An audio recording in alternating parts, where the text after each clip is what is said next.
আসসালামু আলাইকুম সবাইকে। এইচএসসি 22 ব্যাচের ক্র্যাশ কোর্সে এটাই আমার প্রথম ক্লাস। সো এই প্রথম ক্লাসটা শুরু করার আগে আমি জানি এখন অলরেডি বাইরে অনেক বৃষ্টি হচ্ছে, আমাদের এখানেও চারপাশে অনেক বৃষ্টি হচ্ছে। সো তোমাদেরও মনে হয় আমারই মতন নেট কানেকশনে কিছু ইস্যু থাকতে পারে, বাট স্টিল আমি যেহেতু কথা দিয়েছি আজকে 9:30 বাজে ক্লাস নিব, সো 9:30 বাজে আমরা ক্লাসটা শুরু করছি। সো যারা যারা এই লাইভে আমার সাথে সাথে অংশগ্রহণ করতে পারছো তারা একটু জানিয়ে দাও কষ্ট করে কমেন্টে আমাকে যে আমার ভয়েস ঠিক মতো শুনতে পাচ্ছ কিনা এবং স্ক্রিনে লেখা ঠিক মতো দেখতে পাচ্ছ কিনা। এই দুটো ইনফরমেশন আমাকে একটু জানিয়ে দাও, তারপরে আমরা আমাদের আজকের যে টপিক তাপগতিবিদ্যার উপরে ক্লাস শুরু করব।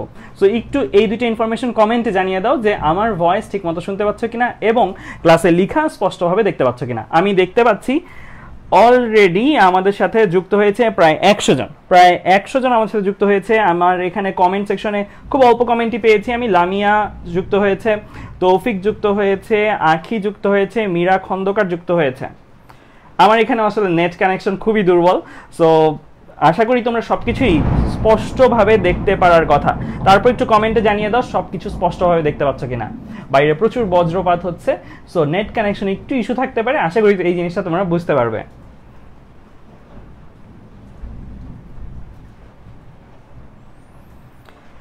সাকিব বলছো ইয়েস, সঞ্জিদা আক্তার, শাকিলা আক্তার কমেন্ট করেছো, পরশমণি কমেন্ট করেছো। সো অলরেডি 131 জন যুক্ত হয়ে গেছে। আমরা একটু অপেক্ষা করি নাকি, আর 2টা মিনিট আমরা অপেক্ষা করি, তারপরে ক্লাসটা শুরু করি। কারণ যেহেতু আজকে নেট কানেকশনের সমস্যা, সো অনেকের একটু সময় লাগতে পারে ক্লাসটাতে যুক্ত হতে। তারপরে আমরা আমাদের আজকের কাঙ্ক্ষিত টপিক পড়ানো শুরু করব।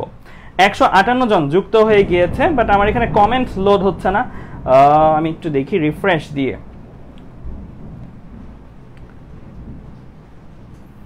সবুজ দ্বীপের রাজা ও ক্লাসে এসেছে অ্যান্ড বলেছে অল ক্লিয়ার ভাইয়া। তো সাদিয়া আহমেদ মিম কেমন আছেন ভাইয়া? আলহামদুলিল্লাহ আমি ভালো আছি, তোমরা কেমন আছো?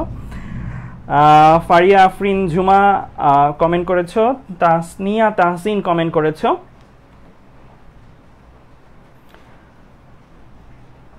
রাহাত মজুমদার তামিম বলেছো পরিষ্কার পরিচ্ছন্ন। হ্যাঁ, তাহলে কিন্তু আমরা বুঝতে পারতেছি যারা যারা মোটামুটি যুক্ত হতে পেরেছি আজকে বৃষ্টি বাদলার দিনেও, তারা মোটামুটি স্পষ্টভাবে জিনিসটা দেখতে পাচ্ছি।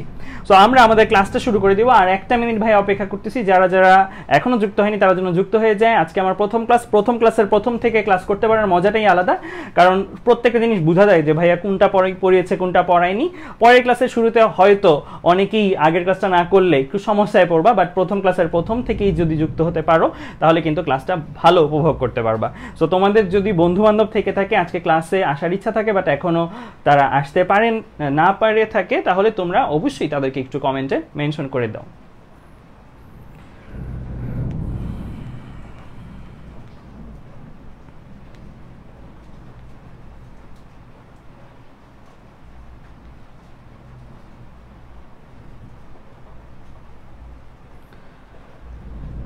ওকে, তো আমরা দেখতে পাচ্ছি মোটামুটি 270 জন যুক্ত হয়ে গিয়েছে। আমি আরো বেশি এক্সপেক্ট করেছিলাম, আমি ভেবেছিলাম আজকে 1K 2K হয়ে যেত লাইভে ভিউ, কারণ আজকে হয়তো নেট কানেকশনের কারণে অনেকে যুক্ত হতে পারোনি।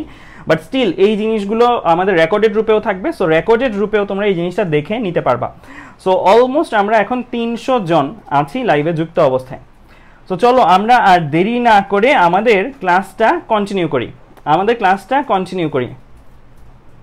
ওকে, তাহলে এবার চলে আসি আমাদের আজকের পড়াশোনাতে। আমরা কোন চ্যাপ্টার দিয়ে শুরু করব? সেকেন্ড পেপারের প্রথম অধ্যায়, ফিজিক্স সেকেন্ড পেপারের প্রথম অধ্যায় তাপগতিবিদ্যা।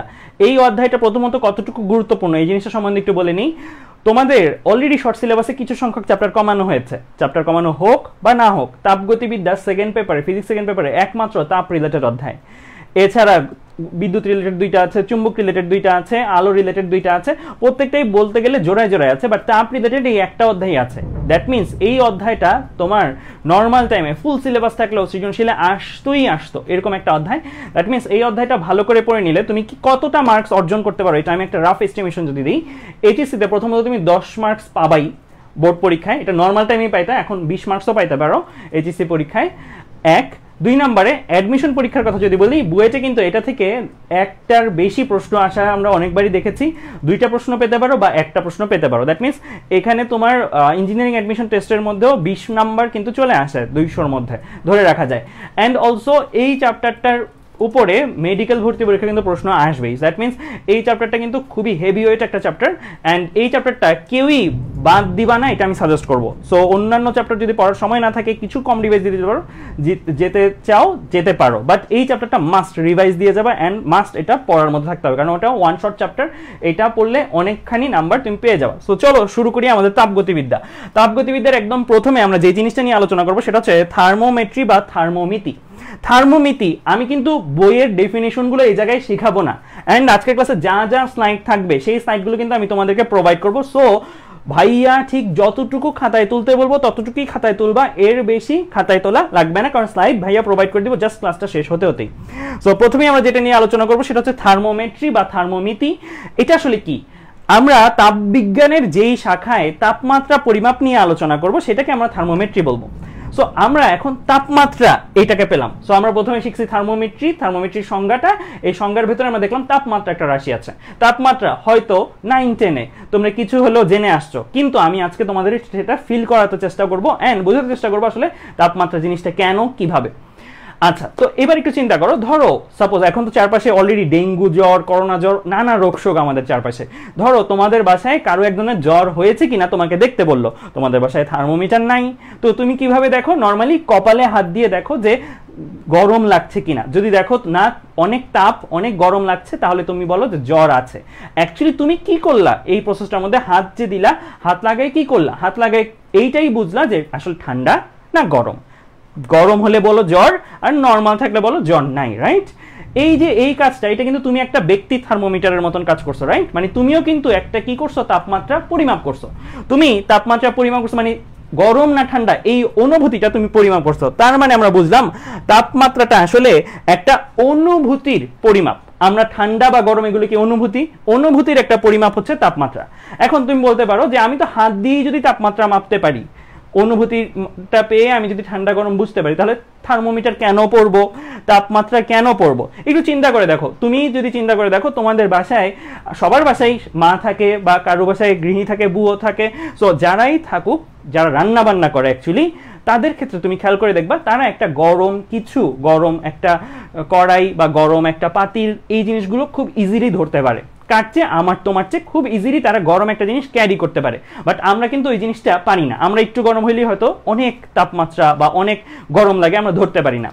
সো এই জিনিসটা একটু চিন্তা করে দেখো, আমরা যে বললাম হাত দিয়ে তাপমাত্রা মাপা যায়, এটা আমি মাপলে যেরকম দেখাবে, যেই মানুষটা চুলার সামনে থাকে তার মাপলে কিন্তু অন্যরকম দেখাবে, কারণ সে অনেক গরমেও সে অনুভূতিটা কি হয়ে গেছে, কমে গেছে, তার অনুভূতিটা কিন্তু অত বেশি হবে না আমার ক্ষেত্রে গরমের অনুভূতিটা যেরকম হবে। That means man to man, মানুষ থেকে মানুষে এই পরিমাপটা কি করে? ভ্যারি করে। এই পরিমাপটা ভ্যারি করবে। এক। দুই নম্বরে চিন্তা করো, আমরা কতটুকু গরম পর্যন্ত ধরতে পারি? যেই ব্যক্তিটা অনেক বেশি গরম ধরতে পারে সেই বা কতটুকু গরম ধরতে পারে? একটা সার্টেন গরমের বেশি গরম হয়ে গেলে আমাদের হাত কিন্তু পুড়ে যায়, হাত পুড়ে যায়। তার মানে আমরা কিন্তু খুব বেশিও যে তাপমাত্রা মাপতে পারি তাও না। প্রথম পয়েন্টটা বললাম, তার মানে মানুষ থেকে মানুষে এই গরম মাপার ব্যাপারটা ভ্যারি করে, পার্থক্য হয়। দ্বিতীয় ব্যাপারটা বললাম, একটা মানুষের সর্বোচ্চ তাপমাত্রা মাপার একটা ক্যাপাসিটি আছে।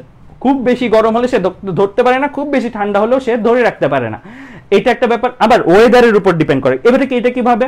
শীতকালে তুমি চিন্তা করো, একটা লোহার কোন একটা রেলিং আমরা ধরলে কি লাগে? ঠান্ডা লাগে। বাট ওই রেলিংটাই তুমি অনেকক্ষণ ধরে রাখছো, অনেকক্ষণ ধরে রাখছো, তারপরে তুমি ওই হাতটা দিয়ে, যেই হাতটা দিয়ে অনেকক্ষণ রেলিংটা ধরে রাখছো, অন্য একটা কিছু ধরলে তখন কিন্তু তুমি অ্যাকুরেট মাপটা পাবা না, কারণ হাতের যে তোমার আদি তাপমাত্রাটা সেটা কিন্তু ভিন্ন থাকলে, আগে থেকেই হাতটা অনেক ঠান্ডা থাকলে সেটা দিয়ে তুমি কিন্তু গরম ঠান্ডা একদম স্বাভাবিক মানুষ যেভাবে মাপবে সেভাবে মাপতে পারবা না। দ্যাট মিনস এই ক্ষেত্রে ওয়েদারেরও কিন্তু একটা ভূমিকা আছে। দ্যাট মিনস আমরা বুঝলাম আমরা মানুষরাই তাপমাত্রা মাপতে পারি হাতে অনুভূতির মাধ্যমে, কিন্তু এই মাপটা কিন্তু অ্যাকুরেট না, অনেক লিমিটেশন আছে। 3টা লিমিটেশনের কথা ভাইয়া বললাম, আরো লিমিটেশন আছে। এই কারণেই আমাদের প্রয়োজন পড়লো একটা যন্ত্রের, ডিভাইসের, যেটা আমরা থার্মোমিটার নামে একটু পরেই শিখবো। আর থার্মোমিটারের কাজ কি? তাপমাত্রাকে মাপা একটা ভ্যালুর মাধ্যমে। কারণ তুমি যখন একটা জিনিসকে ধরো, তুমি বলতে পারো ঠান্ডা না গরম, বাইনারি ভাবে তুমি হিসাব করতে পারো, ঠান্ডা না গরম, না বড় জোর বেশি গরম বেশি ঠান্ডা, এভাবে বলতে পারো। কিন্তু অ্যাকচুয়ালি এইটাও গরম, ওইটাও গরম, এ বস্তুটাও গরম, বি বস্তুটাও গরম, কোনটা বেশি গরম, এই জিনিসগুলো বুঝতে চাইলে কিন্তু আমাদের একটা মানের প্রয়োজন পড়ে। আর ওই মানের সাপোর্টটাই দেয় কে? তাপমাত্রা। ওই মানের সাপোর্টটাই দেয় কে? তাপমাত্রা। তো তাহলে আমরা শিখলাম তাপমাত্রা আসলে কি, অনুভূতির পরিমাপ, এন্ড কেন আমরা মানুষরাই মাপলাম না, থার্মোমিটারে কেন প্রয়োজনটা পড়লো। সো আমাদের যে লিমিটেশনগুলো ছিল, যে 3টা লিমিটেশনের কথা ভাইয়া বলেছি, এই লিমিটেশনগুলো ওভারকাম করার জন্যই আমরা আসলে কাকে ব্যবহার করব? থার্মোমিটারকে ব্যবহার করব। সো এখানে ডেফিনেশন দেয়া আছে, এই ডেফিনেশনগুলো কোনোটাই খাতায় তুলতে হবে না, কারণ এই সাইডটা আমি তোমাদেরকে দিয়ে দিব। সো এই জিনিসগুলো খাতায় তোলা লাগবে না। সো এখানে দেয়া আছে যে তাপীয় অনুভূতির ব্যাপারটা, যে তাপীয় অনুভূতি কি, এই জিনিসগুলো যেগুলো আমি গল্পের মাধ্যমে এতক্ষণ তোমাদের সাথে আলোচনা করলাম, এই জিনিসগুলো তোলা লাগবে না। তো এবার আমার তোমাদের কাছে একটা কনসেপচুয়াল প্রশ্ন, সবাই কমেন্টে উত্তর দিবে এটা। এখানে দুইটা জিনিস দেখতে পাচ্ছি, একটা হচ্ছে ম্যাচের কাঠি, আরেকটা হচ্ছে গরম কেটলি। ম্যাচের কাঠি, এখানে ম্যাচ জ্বলতেছে, আবার এখানে গরম কেটলিতে ধরো সাপোজ পানি বয়েল করতেছি, আমরা পানি বাষ্পীভূত করতেছি। এখন এই দুইটা জায়গার মধ্যে তোমার কাছে যদি প্রশ্ন করতে বলা হয়, তোমরা আমাকে জানাবা কমেন্টে, ম্যাচের কাঠি না কেটলি, কোনটায় তাপমাত্রা বেশি? একটু কমেন্টে জানাও তো দ্রুত, কারণ এই সহজ একটা এমসিকিউ বলতে পারি বা সহজ একটা কুইজ, এই কুইজের মাধ্যমে কিন্তু বোঝা যাবে যে তোমার তাপ আর তাপমাত্রা সম্বন্ধে বেসিক কত স্ট্রং, এন্ড তুমি আসলে জিনিসটা আসলেই বোঝো কিনা। তো তোমরা একটু জানাও যে এই দুইটা ঘটনার মধ্যে কোনটায় তাপমাত্রা বেশি, আনুমানিক একটা রাফ আইডিয়া থেকে, স্বাভাবিকভাবে যে ম্যাচের কাঠি যেরকম হয়, স্বাভাবিকভাবে কাটলে যেরকম হয়, সেই আইডিয়া থেকে তোমরা বলো কোনটায় তাপমাত্রা বেশি হওয়া উচিত। একটু আমাকে কমেন্টে জানাও, একটু কমেন্টে জানাও। দেখি অলরেডি 816 জন যুক্ত হয়ে গেছে, একটু কমেন্টে জানাও যে কোনটায় ভাইয়া বেশি হওয়া উচিত। আব্দুল আজিজ কমেন্ট করেছো কেটলি, মেবি। এ আর রহমান কমেন্ট করেছো কেটলি। মুহাম্মদ মারুফ হাসান বলছো কেটলিতে তাপমাত্রা বেশি।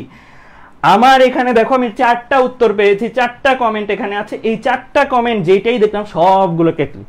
এন্ড আমার দুর্ভাগ্যবশত বলতে হচ্ছে এই 4টা উত্তরই আমার মতে ভুল, এই 4টা উত্তরই আমার মতে ভুল।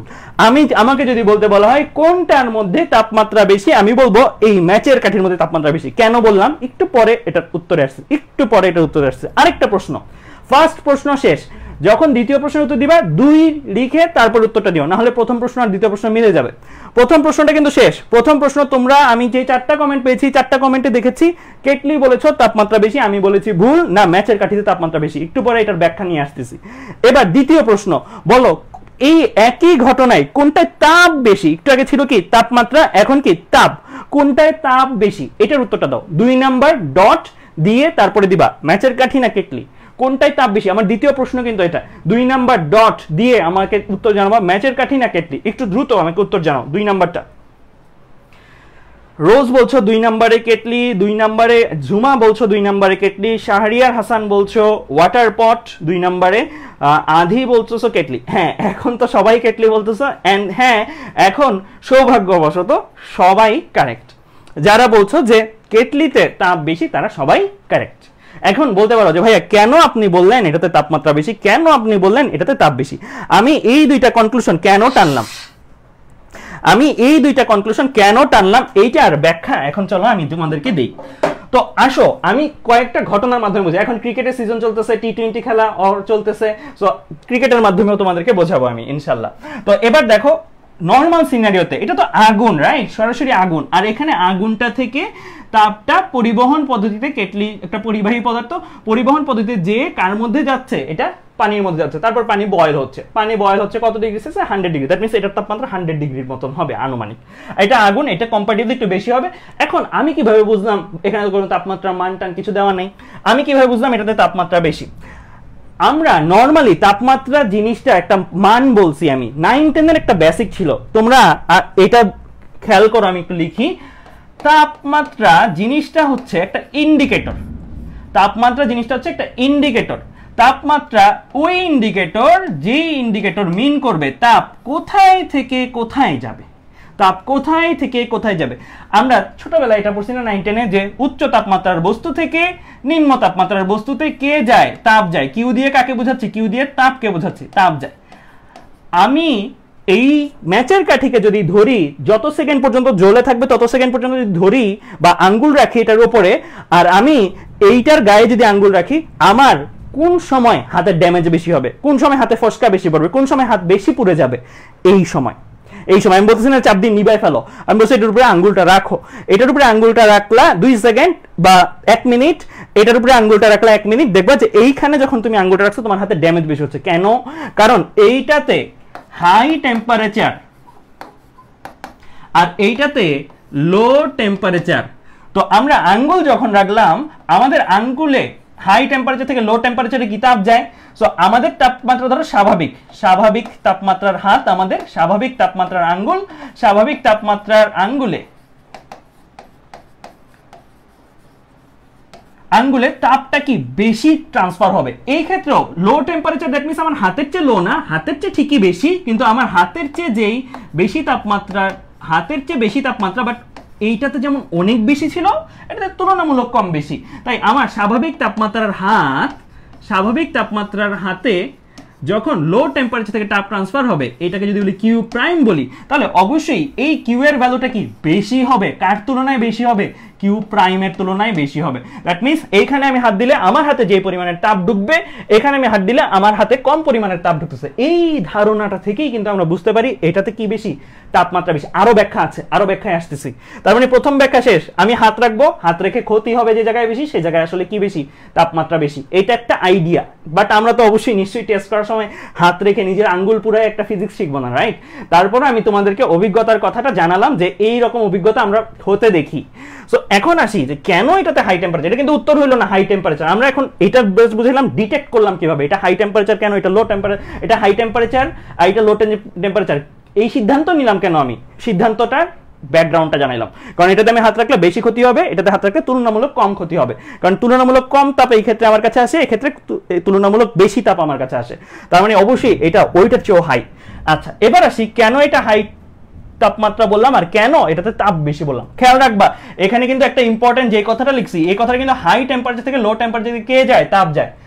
বেশি তাপ থেকে কম তাপের দিকে তাপ যায় না, বেশি তাপমাত্রা থেকে কম তাপমাত্রার দিকে তাপ যায়। আবার বলি, বেশি তাপ থেকে কম তাপের দিকে তাপ যায় না, যায় হচ্ছে বেশি তাপমাত্রা থেকে কম তাপমাত্রার দিকে। সো আমি কিন্তু বেশি তাপমাত্রা থেকে কম তাপমাত্রা। যাই হোক, এবার আমি আসি তাপ আর তাপমাত্রার একটা বৈশিষ্ট্যগত তফাৎ। সো এটা তো তোমরা বুঝতে পারবে তাপমাত্রা আর তাপ যে কেন আলাদা হতে পারে। তো এবার একটু চিন্তা করো, এই জায়গাটার মধ্যে তাপটা আমি বুঝাতে যাচ্ছি, তাপ জিনিসটা আমি এখন বুঝাতে যাচ্ছি। তাপ আসলে কি? শক্তিরই একটা রূপ না? শক্তির একটা রূপ। তোমরা শক্তির অসংখ্য রূপ পড়ছো, রাইট? আলোক শক্তি, বৈদ্যুতিক শক্তি, চুম্বক শক্তি, অনেক শক্তির রূপ পড়ছো, যান্ত্রিক শক্তি থেকে অনেক শক্তির রূপ পড়ছো। তাপ শক্তিরই একটা রূপ। এখন এই শক্তির রূপটা অবশ্যই, শক্তি কি হইতে পারে? সৃষ্টি হইতে পারে না, ধ্বংস হইতে পারে না। শক্তি কি হইতে পারে? এক উপায় থেকে আরেক উপায়ে, এক রূপ থেকে আরেক রূপে রূপান্তর হইতে পারে, তাই না? তো এখানে কোন রূপ থেকে কোন রূপে রূপান্তর হয়েছে তাপটা, এটা একটু দেখি। এখানে দেখো অনেকগুলো কি আছে? পানির অণু আছে, অনেকগুলো কি আছে? পানির অণু আছে। এখানে ম্যাচের অণু আছে, কিন্তু তুলনামূলক কি কম না? স্বাভাবিকভাবে চিন্তা করো, কেটিতে নর্মালি আমার এই আঁকা অনুসারেই এটাতে অনেক বেশি অণু, এটাতে তুলনামূলক কম অণু। Okay fine.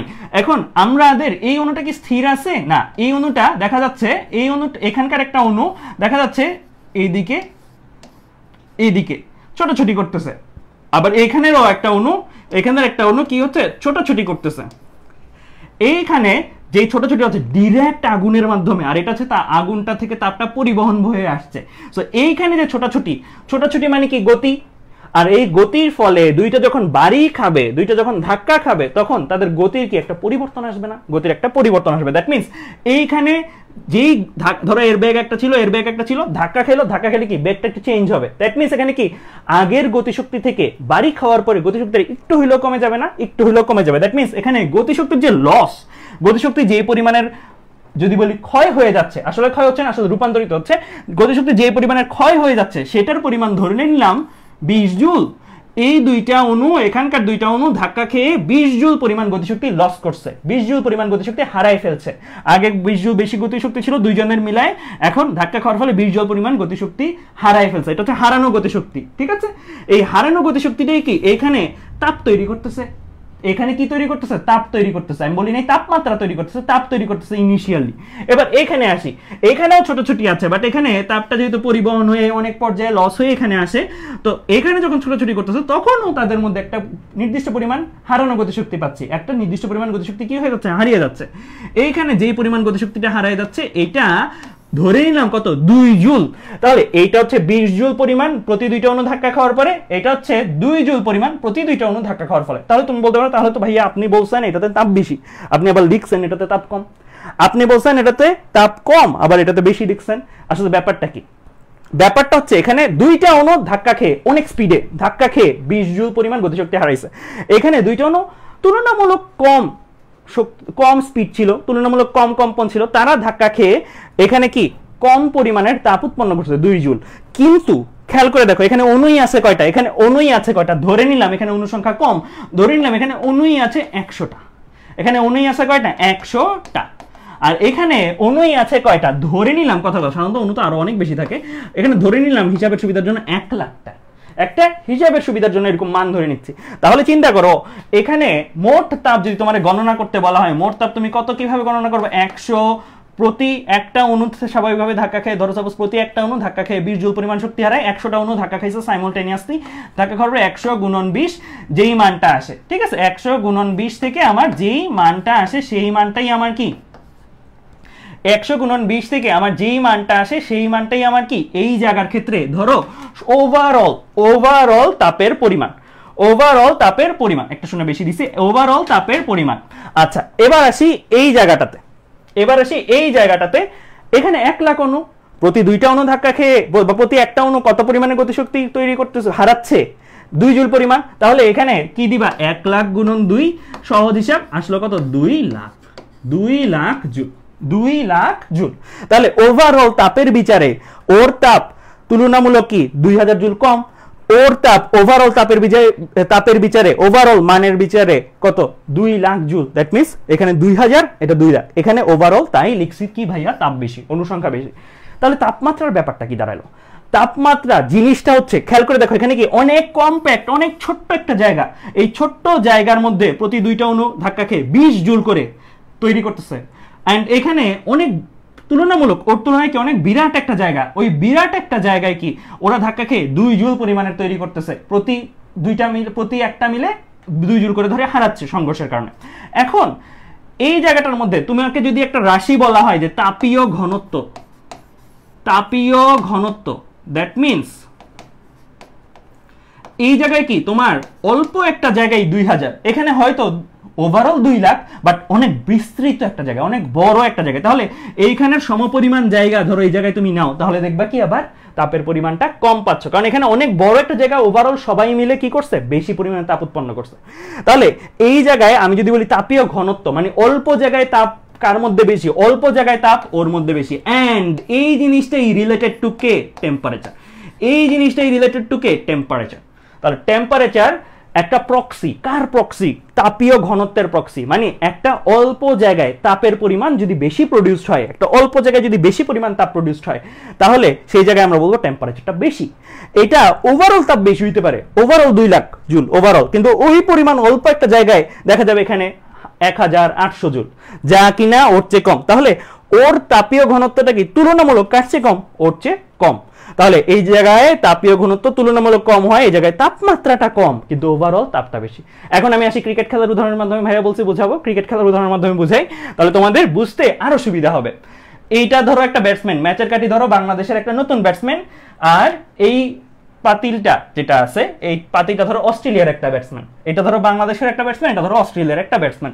এখন এই ব্যাটসম্যানটা মোট ম্যাচ খেলছে, ম্যাচ সংখ্যা, মোট ম্যাচ খেলছে সে ধরো সাপোজ 2টা, মোট ম্যাচ খেলছে 2টা, প্রতি ম্যাচে সে 100 করে রান করছে, প্রতি ম্যাচে রান করছে, প্রতি ম্যাচে রান, আমি একবারে প্রতি ম্যাচে রান বলতেছি, বা আচ্ছা একবারে লিখি গড় রান, তাইলে তোমাদের বুঝতে সুবিধা হবে, গড় রান লিখতেছি কারণ প্রতি ম্যাচে 100 রান করছে। তাহলে 2টা ম্যাচে সে মোট কত রান করলো, মোট রান কত করলো 200, 2টা ম্যাচ খেলছে প্রত্যেকটাতে 100 করছে, তাহলে মোট রান 200। এবার ওর কাছে আসি, ও ধরো অস্ট্রেলিয়ার একটা ব্যাটসম্যান, ও ম্যাচ খেলছে 2টা, ম্যাচ খেলছে সাপোজ 100টা, প্রতি ম্যাচে রান করছে, দ্যাট মিন্স গড় রান, দ্যাট মিন্স গড় রান ধরো 50, তাহলে তার মোট রান কত, তাহলে তার মোট রান কত, মোট রান 5000, তাই না? প্রত্যেক ম্যাচে 50 করে রান করছে, তাই না? 50, একটা ম্যাচে 50, 10টা ম্যাচে 500, আর 100টা ম্যাচে কত, 5000 রান। তাহলে মোট রানের বিচারে কে আগায়, ও আগায়, গড় রানের বিচারে কে আগায়? ও আগায়। তাহলে গড়টা ইজ রিলেটেড টু তাপমাত্রা অ্যান্ড মোট রানটা ইজ রিলেটেড টু কি? তাপ। এখন তোমরা বলতে পারো তার মানে কি ভাই আমরা কনক্লুশন টানতে পারি তাপমাত্রা ইকুয়াল টু গড় কিউ বা গড় তাপ? নো, আমরা এটা কনক্লুশন টানতে পারি না। তাপমাত্রার একক হয় কিসে? ডিগ্রি সেলসিয়াস, কেলভিন, ফারেনহাইট পড়বো আজকে ক্লাসে। আর তাপের একক হয় কিসে? জুলে। তাপমাত্রা কিন্তু শক্তি না, তাপমাত্রা শক্তি না, বাট তাপমাত্রা এমন একটা রাশি যেই রাশিটা কার প্রক্সি দেয়? তাপীয় ঘনত্বের প্রক্সি দেয়, মানে একটা সার্টেন জায়গায় বেশি তাপ উৎপন্ন হচ্ছে কিনা। ঠিক আছে, তার মানে আমরা আশা করি সবাই বুঝে গেছি এই উদাহরণ দুইটার মাধ্যমে তাপমাত্রা জিনিসটা অ্যাকচুয়ালি কি। ক্রিকেট খেলার উদাহরণের মাধ্যমে আশা করি বুঝতে পারছি, ফিল করতে পারতেছি যে তাপমাত্রা জিনিসটা আসলে কি অ্যান্ড তাপ জিনিসটা আসলে কি। সো আমরা এখন থেকে এই জিনিসটা মাথায় রাখবো, কোনো জায়গায় তাপ বেশি হইলেই যে তাপমাত্রা বেশি সেই ধারণা থেকে আমরা এখন বাইরে আসবো। কোনো জায়গায় তাপ বেশি হইলেই তাপমাত্রা বেশি নাও হতে পারে, যেমন উদাহরণ এটা। ঠিক আছে, আবার এমনও না যে তাপ বেশি হইলে তাপমাত্রা কমই হতে পারে, এমন হতে পারে তাপও বেশি তাপমাত্রাও বেশি হইতে পারে, ঘনত্বের উপর ডিপেন্ড করে। এটা ঘনত্বের উপর ডিপেন্ড করে। তাহলে আশা করি আমরা এই জিনিসটা সবাই ক্লিয়ারলি বুঝে গেছি। ওকে ফাইন, এবার আমরা চলে যাব আমাদের পরের কনসেপ্ট, তাপমিতিক বস্তু আর তাপমিতিক ধর্ম। আর আজকের ক্লাসটা একটু বোরিং হবে, সরি ফর দ্যাট। কেন? কারণ আজকের ক্লাসে আমরা বেশিরভাগই কনসেপ্টুয়াল জিনিস দেবো। পরের ক্লাসটা থেকে ইন্টারেস্টিং হবে, ম্যাথমেটিক্যাল প্রবলেম থাকবে অনেক, এন্ড আমরা অ্যানিমেশনের মাধ্যমে অনেকগুলো সলভ দেখবো। তো সমস্যা নেই, আজকের ক্লাসটাই কিন্তু পরের ম্যাথগুলোর ভিত্তি দাঁড় করাই দিবে। ইউজুয়ালি আমার এই জিনিসগুলো পড়াইতে ভালো লাগে না, আমার এই জিনিসগুলো পড়াইতে ভালো লাগে না, বাট স্টিল এই জিনিসগুলো আমি গল্পের মাধ্যমে পড়ানোর চেষ্টা করবো, সো দ্যাট তোমাদের অ্যাকচুয়ালি বুঝতে এন্ড মনে রাখতে সুবিধা হয়। আমি ধরেই নিচ্ছি তোমরা কেউ কখনো কিছু পড়ে আসো না, এভাবেই তোমাদেরকে পড়ানোর চেষ্টা করতেছি। ওকে ফাইন। সো পারদ থার্মোমিটারে তাপমাত্রা বাড়ালে পারদের প্রসারণ হয়, এই কথাটা আমরা সবাই জানি, তাই না? এই কথাটা আমরা সবাই জানি। আমাদের প্রত্যেকেরই বাসায় এখন জ্বরের সিজন, সবারই বাসায় একটা থার্মোমিটার না থাকলেও কিনে নিবা, কারণ দরকার জ্বর মাপাটা, কারণ দ্রুত মেডিকেশন শুরু করতে পারলে ভালো। তো যাই হোক, তো পারদ থার্মোমিটারে নরমালি আমাদের থার্মোমিটার, সেটাতে তাপমাত্রা বাড়ালে অর্থাৎ কোনো জ্বর সহ ব্যক্তির গায়ে দিলে এটার কি দেখতে পারি? একটা পারদের রাইজ হয়, তাই না? পারদ একটা পরিমাণ হাইট উপরে ওঠে। এই জায়গায় দুইটা যে পয়েন্টকে আমি হাইলাইট করলাম, পারদ আর প্রসারণ, দুইটা পয়েন্টকে আমি হাইলাইট করলাম। এখন চিন্তা করো, পারদ থার্মোমিটার তোমাদের বাসায় একটা কোনো কারণে তোমাদের বাসার ভেতরে লিক হয়ে পারদগুলো বাইর হয়ে গেল। তুমি পারদের জায়গায় যদি পানি ভরো, পারদের জায়গায় কি করলা? পানি ভরে দিলা। পানি ভরে দিয়ে তুমি যদি জ্বর মাপো এইভাবে, তোমার দেখতে পাবা জ্বর? ওই প্রসারণটা কি এতটাই বেশি? না। দ্যাট মিনস পারদ কি কেন নিলাম এখানে? এখানে কেন লোহা নিলাম না? এখানে কেন কোক নিলাম না? এখানে কেন অ্যালকোহল নিলাম না? এখানে কেন রুয়াফজা নিলাম না? এখানে কেন পানি নিলাম না? পারদ কি কেন নিলাম? কারণ পারদ হচ্ছে ওই স্পেশাল বস্তু যেই বস্তুটায় একটু সামান্য গরম, মানে স্বাভাবিক মানুষ থেকে একটা জ্বর সহ মানুষের তাপমাত্রা কিন্তু অত বেশি হাই না, কিছু হাই, রাইট? 98 হইলে আমরা বলি নর্মাল, 101 বা 100 প্লাস হইলে আমরা বলি জ্বর, খুব বেশি না, 98 ডিগ্রি ফারেনহাইট থেকে 101 ডিগ্রি ফারেনহাইট। কিন্তু ওই যে সামান্য তাপমাত্রা বাড়লে আমার পানিতেও প্রসারণ হয়, কিন্তু এত অল্প যেটা খালি চোখে দেখা যায় না। অন্যান্য বস্তুতেও হয়, বাট এত অল্প সেটা দেখা যায় না। তাহলে পারদই কেন? কারণ পারদ হচ্ছে ওই বস্তু যেই বস্তুটাতে তাপমাত্রা বাড়াইলে তার প্রসারণটা খুব সিগনিফিক্যান্ট লেভেলের হয়, খুব দৃশ্যমান লেভেলের হয়, যেন আমরা দেখতে পারি, বুঝতে পারি, নিজেরা সিদ্ধান্ত নিতে পারি। তাইলে বোঝা গেল কি বন্ধুরা, যে পারদ অবশ্যই একটা বস্তু, কিন্তু পানিও একটা বস্তু, অ্যালকোহল একটা বস্তু, কিন্তু কোন বস্তু বা কোন নাউন, আমি একবারে নাউন লিখি তাহলে বুঝতে আরো সুবিধা। পারদ হচ্ছে ওই নাউন যেই নাউনকে আমরা বলবো তাপমিতিক বস্তু। পানিকে আমি বলবো না, অ্যালকোহলকে আমি বলবো না, কোককে আমি বলবো না। কেন? কারণ পারদের ওই ক্যারেক্টারিস্টিক আছে যেই ক্যারেক্টারিস্টিকটা তাপমাত্রা বাড়াইলে খুব সিগনিফিক্যান্ট বা দৃশ্যমান লেভেলে চেঞ্জ হয়। তাহলে আমরা আশা করি বন্ধুরা একটা উদাহরণের মাধ্যমে বুঝতে চেষ্টা করলাম যে তাপমিতিক বস্তু কাকে বলে। তাপমিতিক বস্তু হচ্ছে ওই বস্তু যেই বস্তুগুলাতে তাপমাত্রা বাড়ালে তার যে কোনো একটা ধর্ম, আমি আবার বলি, তাপমিতিক বস্তু হচ্ছে ওই বস্তু যেই বস্তুটাতে তাপমাত্রা বাড়ালে তার যে কোনো একটা ধর্মের খুব সিগনিফিক্যান্ট চেঞ্জ হয়, খুব দৃশ্যমান চেঞ্জ হয়। ঠিক আছে, তাহলে আমরা আশা করি শিখে গেছি তাপমিতিক বস্তু কাকে বলে। এই কথাটা বলে দিতে পারবে না ভাইয়া, যেটা বলছি এটা কিন্তু মুখস্থ রাখার কিছু নাই, জাস্ট এই সংজ্ঞাটা তোমার মাথায় মনে পড়বে পরীক্ষা হলে, এন্ড দেন নিজের মতন করে লিখবে। ফিজিক্সের সংজ্ঞা মুখস্থ করে লেখা দরকার নাই, কিন্তু অ্যাকচুয়ালি কয়েকটা কিওয়ার্ড মাথায় রাখতে হবে। তাপমিতিক বস্তু হচ্ছে বস্তু, কোন বস্তু তাপমাত্রা বাড়াইলে বা পরিবর্তন করলে কি হয়? ধর্ম, প্রসারণ একটা ধর্ম, ওই ধর্মের একটা পরিবর্তন হয়। এই কথাটা লিখে দিতে পারলেই একে এক, জ্ঞানমূলকে একে এক। Okay fine. আর তোমাদের অ্যাসাইনমেন্টের প্রশ্নগুলো কিন্তু আমি দেখি, অ্যাসাইনমেন্টের প্রশ্নগুলো কিন্তু তোমাদের যথেষ্ট স্ট্যান্ডার্ড হয়। অ্যান্ড ওই অ্যাসাইনমেন্টে যে তোমাদের তাপগতিবিদ্যা থেকে প্রশ্ন আসছে এগুলো আমি দেখছি যে অনেকেই বুঝতেছিল না, অনেকেই পারতেছিল না, কারণ প্রশ্ন স্ট্যান্ডার্ড হয়েছে। যারা ইন ডেপথে না পড়ছো তারা পারো নাই। আমার ক্লাসগুলো করার পরে সবগুলো আশা করি কোনো প্রবলেমই তাপগতিবিদ্যার আর প্রবলেম থাকবে না ইনশাল্লাহ। ওকে ফাইন। সো আমরা পারদ সেই তাপমিতিক বস্তু সংজ্ঞা শিখলাম। এবার আসি প্রসারণ। এখন চিন্তা করো, পারদের তো গন্ধ আছে, পারদ দেখতে রূপালী একটা কালার আছে, পারদের আরো অন্যান্য অনেক ধর্ম আছে, লিকুইডিটি থেকে শুরু করে আরো অনেক ধর্ম আছে। পারদের তাপমাত্রা বাড়াইলে পারদ কি রূপালী থেকে সোনালী হয়ে যায়? হয় না, কালারের চেঞ্জ হয় না। পারদের তাপমাত্রা বাড়াইলে পারদ থেকে গন্ধ আসে? গন্ধও আসে না। দ্যাট মিনস ওইগুলোও তো এক একটা ধর্ম, কিন্তু ওই ধর্মগুলোর কি সিগনিফিকেন্ট চেঞ্জ হচ্ছে? পারদই নিলাম, তাপমাত্রাই বাড়াইলাম, কিন্তু অন্যান্য ধর্মের তো তেমন পরিবর্তন দেখতেছি না আমি। তাহলে আমরা পারদের সকল ধর্মকেই কি আমরা তাপমিতিক ধর্ম বলতে পারবো? না। আমরা ওই অ্যাডজেক্টিভগুলোকেই, ওই অ্যাডজেক্টিভ তোমরা জানো কি, রাইট? ওই অ্যাডজেক্টিভগুলোকেই বলবো তাপমিতিক ধর্ম, যেই অ্যাডজেক্টিভগুলো কি করে তাপমাত্রা পরিবর্তনে সিগনিফিক্যান্ট চেঞ্জ দেখায়। যেমন প্রসারণটা দৃশ্যমান লেভেলে চেঞ্জ দেখাচ্ছে, বাট গন্ধ বর্ণ হয়তো পারে একটু চেঞ্জ হয়েছে, হয়তো পারে একটু কালচার হয়েছে, বাট ওইটা আমরা খালি চোখে বুঝি না, ওইটা আমরা খালি চোখে বুঝতেছি না।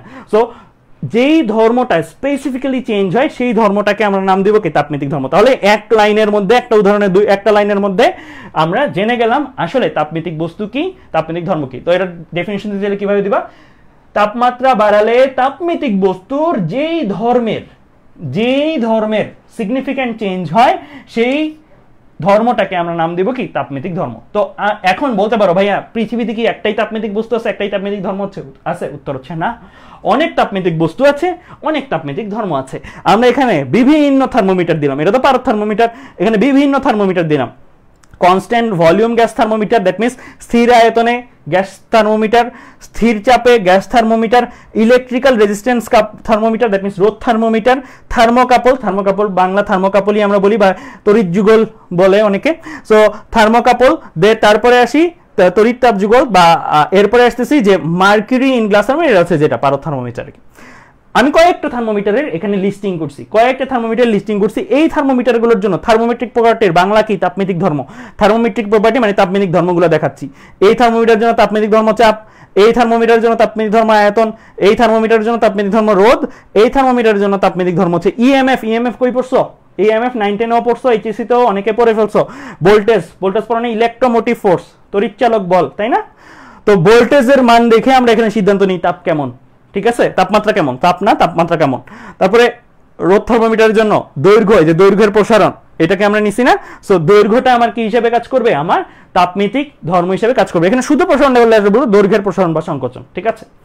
ওকে, তাহলে আমরা কয়েকটা থার্মোমিটার এবং ওই থার্মোমিটারগুলোর তাপমিতিক ধর্মগুলো দেখে ফেললাম। আরো অনেক ধরনের থার্মোমিটার হইতে পারে এবং তাদের তাপমিতিক ধর্ম আলাদা আলাদা হইতে পারে। এখন তুমি বলতে পারো ভাইয়া এক থার্মোমিটার বানাই পৃথিবীতে সব কাজ করতে পারলাম না কেন? তুমি তোমার বাসার থার্মোমিটারটাই চিন্তা করো। তোমার বাসার থার্মোমিটার দিয়ে তুমি মানুষের জ্বর মাপতে পারতেছো, কয়েকটা জিনিসের তাপমাত্রা মাপতে পারতেছো, কিন্তু একটা বস্তুর স্ফুটনাঙ্ক অনেক বেশি তাপমাত্রার দরকার, ওইগুলো কি মাপতে পারতেছো না। ওইগুলো তুমি যদি মাপতে যাও দেখবা ফাইটে গেছে থার্মোমিটার ফাইটে গেছে। বয়লিং পানি বা আরো বেশি তাপমাত্রায় দিলে দেখবা যে ফাইটে গেছে থার্মোমিটার, কারণ প্রত্যেকটা থার্মোমিটার একটা সীমা থাকে, সে এইটা থেকে এটার জন্য উপযোগী। এখন তুমি ব্লেড দিয়ে গাছ কাটতে গেলা, হবে না। আবার তুমি কুড়াল দিয়ে দাড়ি কাটতেছো, হবে না। সো যেটার জন্য যেটা, দুইটাই কাজই কাটা, দুইটার কাজই এখানে সব থার্মোমিটারের কাজই তাপমাত্রা মাপা, কিন্তু এক একটা কাজের জন্য এক একটা রিকোয়ারমেন্ট, এক একটা জিনিস সুইটেবল। সো আমরা যখন যেটা দরকার সেটাই তখন ব্যবহার করব। ফাইন, তাহলে আমরা দেখে ফেলছি যে অ্যাকচুয়ালি তাপমিতিক বস্তু তাপমিতিক ধর্ম, এন্ড কয়েকটা থার্মোমিটার দেখলাম, তাদের তাপমিতিক ধর্ম দেখলাম। এখানে দুইটা জিনিস আমি ফিগারও দেখাই দিছি, তাহলে তোমরা বুঝতে পারো। এই যে এটা হচ্ছে আমাদের পারদ থার্মোমিটার, যারা দেখো এই বাসা বাড়িতে সাধারণত সবাই দেখছে, এটাও বেশি। আর এটা হচ্ছে আমার কি রোধ থার্মোমিটারে এই যে এই মাথাটা যে বডির গায়ে আমার হাতে লাগাই বা যে কোনো জায়গায় লাগাই, রেঞ্জের মধ্যে হইতে হবে, এমন জিনিস মাপা যাবে না যেটা ওর সীমার বাইরে, ওর একটা সীমা আছে। হ্যাঁ, সো এইটা আমরা যদি আমার হাতে লাগাই তাহলে এ কি করবে? অ্যাকচুয়ালি এ রোধ ক্যালকুলেট করে দেখবে যে ওই রোধটার জন্য কত তাপমাত্রা আমি সিলেক্ট করব। এই জিনিসগুলোই আজকের ক্লাসের পড়া, যে রোধ জানলে কেমনে তাপমাত্রা জানা যায়, দৈর্ঘ্য জানলে কেমনে তাপমাত্রা জানা যায়, এটাই আজকের ক্লাসের পড়া আমাদের, ঠিক আছে? সো ও কিন্তু অ্যাকচুয়ালি তাপমাত্রা মাপতেছে না, ও হচ্ছে দৈর্ঘ্য প্রসারণ করতেছে। ও কিন্তু অ্যাকচুয়ালি তাপমাত্রা সরাসরি মাপতেছে না, ও আসলে রোদ পরিমাপ করতেছে। রোদ মাপার পরে একটা সূত্রে বসে রোদটা, দেন একটা ফর্মুলাতে বসে হিসাব করে অটোমেটিক তাপমাত্রাটা চলে আসে। আর এখানে দাগগুলোই ওই ফর্মুলার অনুসারে দাগ কাটা, যে এতটুকু থার্মোমিটার আমি দিছি, এতটুকু প্রসারণ হইলে আমি বলবো এত ডিগ্রি সেলসিয়াস, এতটুকু প্রসারণ হইলে এত ডিগ্রি ফারেনহাইট, এতটুকু প্রসারণ হইলে এত ডিগ্রি ফারেনহাইট, এভাবে, ঠিক আছে? আর এটা ডিজিটালি রোদ মাপে, ডিজিটালি ফর্মুলা হয়, ডিজিটালি তোমাকে ডিরেক্ট তাপমাত্রাটা দিয়ে দেয়। Okay fine. এখন কিন্তু মার্কেট বা বিভিন্ন জায়গায় গেলে প্রথমে কি, যে কপালে একটা ধরে না ইনফ্রারেড, সো ওইটার মাধ্যমে কিন্তু কি করে তাপমাত্রা মাপে। Okay fine.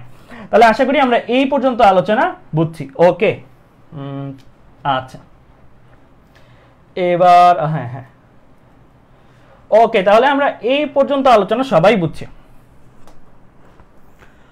ওকে, এবার আসি আমরা থার্মোমিটার কি দিয়ে মাপে, যন্ত্রটা সম্বন্ধে শিখলাম, যন্ত্রের কোন কোন ধর্ম আছে সেই জিনিসগুলো সম্বন্ধে শিখলাম। হ্যাঁ, এখন আমরা দেখো এখানে একটা মানুষ দেখতে পারতেছি খুবই আরাম করতেছে, আমাদের এখানে বৃষ্টি, সে এখন এখানে বৃষ্টি খুঁজতেছে, কিন্তু তার ওখানে বৃষ্টি নেই কারণ মরুভূমি। তাকে যদি কিছু বৃষ্টি ধার দেওয়া যেত সে হয়তো এখন খুশিতে নাচতো, রাইট? তো যাই হোক, আমরা এখন আমাদের টপিকে ফিরে আসি। আমরা এখন যে জিনিসটা দেখবো, আমরা কি করতে চাচ্ছি, তাপমাত্রা মাপতে চাচ্ছি। একটু আগে আমরা কি পর্যন্ত দেখছি, যে আমরা কোন থার্মোমিটার ইউজ করে সেটা দেখছি, আর ওটা দিয়ে আসলে রোদ মাপা যায়, দৈর্ঘ্য প্রসারণ হয়। কিন্তু এখন ওই দৈর্ঘ্য প্রসারণটাকে বা ওই রোদটাকে কিভাবে আমরা তাপমাত্রা বুঝতে পারি, ওই এতটুকু প্রসারণ হলে যে এতটুকু তাপমাত্রা, এটা কিভাবে বুঝতে পারি, এটাতে আসতেছি। আগে ব্যাকগ্রাউন্ডটা, বেসিকটা ক্লিয়ার করি। প্রথমত, এই লোকটা কোথায় আছে তোমাদেরকে যদি বলতে বলে, তুমি বলবা সাহারা মরুভূমিতে আছে, বা অমুক মরুভূমিতে আছে, বা এইটা বলতে পারো বড় জোর, যে সে আছে বালুর উপরে আকাশের নিচে। সে আছে কোথায়? বালুর উপরে আকাশের নিচে। এর বেশি কিছু তুমি এই ছবিটা থেকে তথ্য দিতে পারো? এর বেশি কিছু তথ্য তুমি এই ছবিটা থেকে দিতে পারো না। সে কোথায় আছে, এর বেশি কিছু তথ্য তুমি দিতে পারতেছো না। কেন দিতে পারতেছো না? কারণ এখানে কোনো কি নাই, এখানে কোনো প্রসঙ্গ নাই। প্রসঙ্গ কি? উদাহরণের মাধ্যমে দেখি। এই লোকটারে আমি নিয়ে আসলাম এখন এই জায়গাটার মধ্যে, একটা মৃত গাছ, স্বাভাবিকভাবে মরুভূমিতে মৃত গাছ থাকবে, একটা মৃত গাছ। এই মৃত গাছের এখন যদি এই ছবিটা থেকে তোমাকে বলা হয় এই লোকটা কোথায় আছে, এই লোকটা কোথায় আছে, তুমি বলবা ও ভাই এখন আমি পারি, এই লোকটা এই মৃত গাছটা থেকে 5 ইউনিট, মিটার হইতে পারে, সেন্টিমিটার, হোয়াটএভার, 5 ইউনিট ডান দিকে আছে, 5 ইউনিট আমাদের সাপেক্ষে ডান দিকে আছে, এটা বলতে পারি। কেন আমি আগে বলতে পারতেছিলাম না, কেন আমি এই জায়গায় বলতে পারতেছিলাম না, কেন আমি এই জায়গায় বলতে পারতেছি? কারণ এই জায়গায় আমি একটা কাকে পাচ্ছি, প্রসঙ্গকে পাচ্ছি, একটা প্রসঙ্গকে পাচ্ছি। খাম্বা হইতে পারে, গাছ হইতে পারে, যে কোনো কিছু হইতে পারে, এটা নিয়েও কথা আছে। কে হইতে পারে প্রসঙ্গ, এটা নিয়েও কথা আছে একটু পরে। সো এখানে খাম্বা, গাছ, যে কোনো কিছু হইতে পারে, আপাতত মাথায় রাখি এটা আছে বিদায় আমি এখন তার অবস্থান বলতে পারতেছি। দ্যাট মিনস প্রসঙ্গ থাকলে আমরা একটা বস্তুর অবস্থান মাপতে পারতেছি। আবার দেখো, প্রসঙ্গ এখানে একটা, আবার এখানে দুইটা, এখানে একটা মৃত গাছ, এখানে একটা ক্রিসমাস ট্রি, এখানে একটা মৃত গাছ, এখানে একটা ক্রিসমাস ট্রি সাপোজ, সো বা সাজানো গাছ, যেভাবেই বলো। সো এই ছবিটাতে, সেকেন্ড ছবিটাতে তোমাকে যদি বলা হয় লোকটা কোথায় আছে, এখন তুমি ডাবল ইনফরমেশন দিতে পারো। লোকটা মৃত গাছটা থেকে 5 মিটার ডানে, লোকটা ক্রিসমাস ট্রি থেকে 7 মিটার বামে। মৃত গাছটা থেকে 5 মিটার ডানে, ক্রিসমাস ট্রিটা থেকে 7 মিটার বামে, এই যে 7 পরিমাণ আছে। তাহলে এখন তুমি লোকটার অবস্থানকে আরো একুরেটলি বলতে পারতেছো না?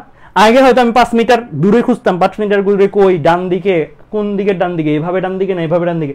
এখন কিন্তু তুমি তার অবস্থানটা আরো একুরেটলি, আরো স্পেসিফিক করে দিতে পারলা। দ্যাট মিন্স প্রসঙ্গ মাল্টিপলও হইতে পারে, প্রসঙ্গ একটাই হইতে হবে তা না, প্রসঙ্গ একাধিকও হইতে পারে। এন্ড যত বেশি হবে তত আমার মাপটার একুরেসিটা বেড়ে যাবে, তাই না? মাপটার একুরেসি আমরা তত বেশি বাড়াইতে পারি। তখন 2টা দিলেই হয়, 2 এর বেশি হইলে মানে ওভারকিল, মানে বেশি হিসাব করতে হবে খামাখা।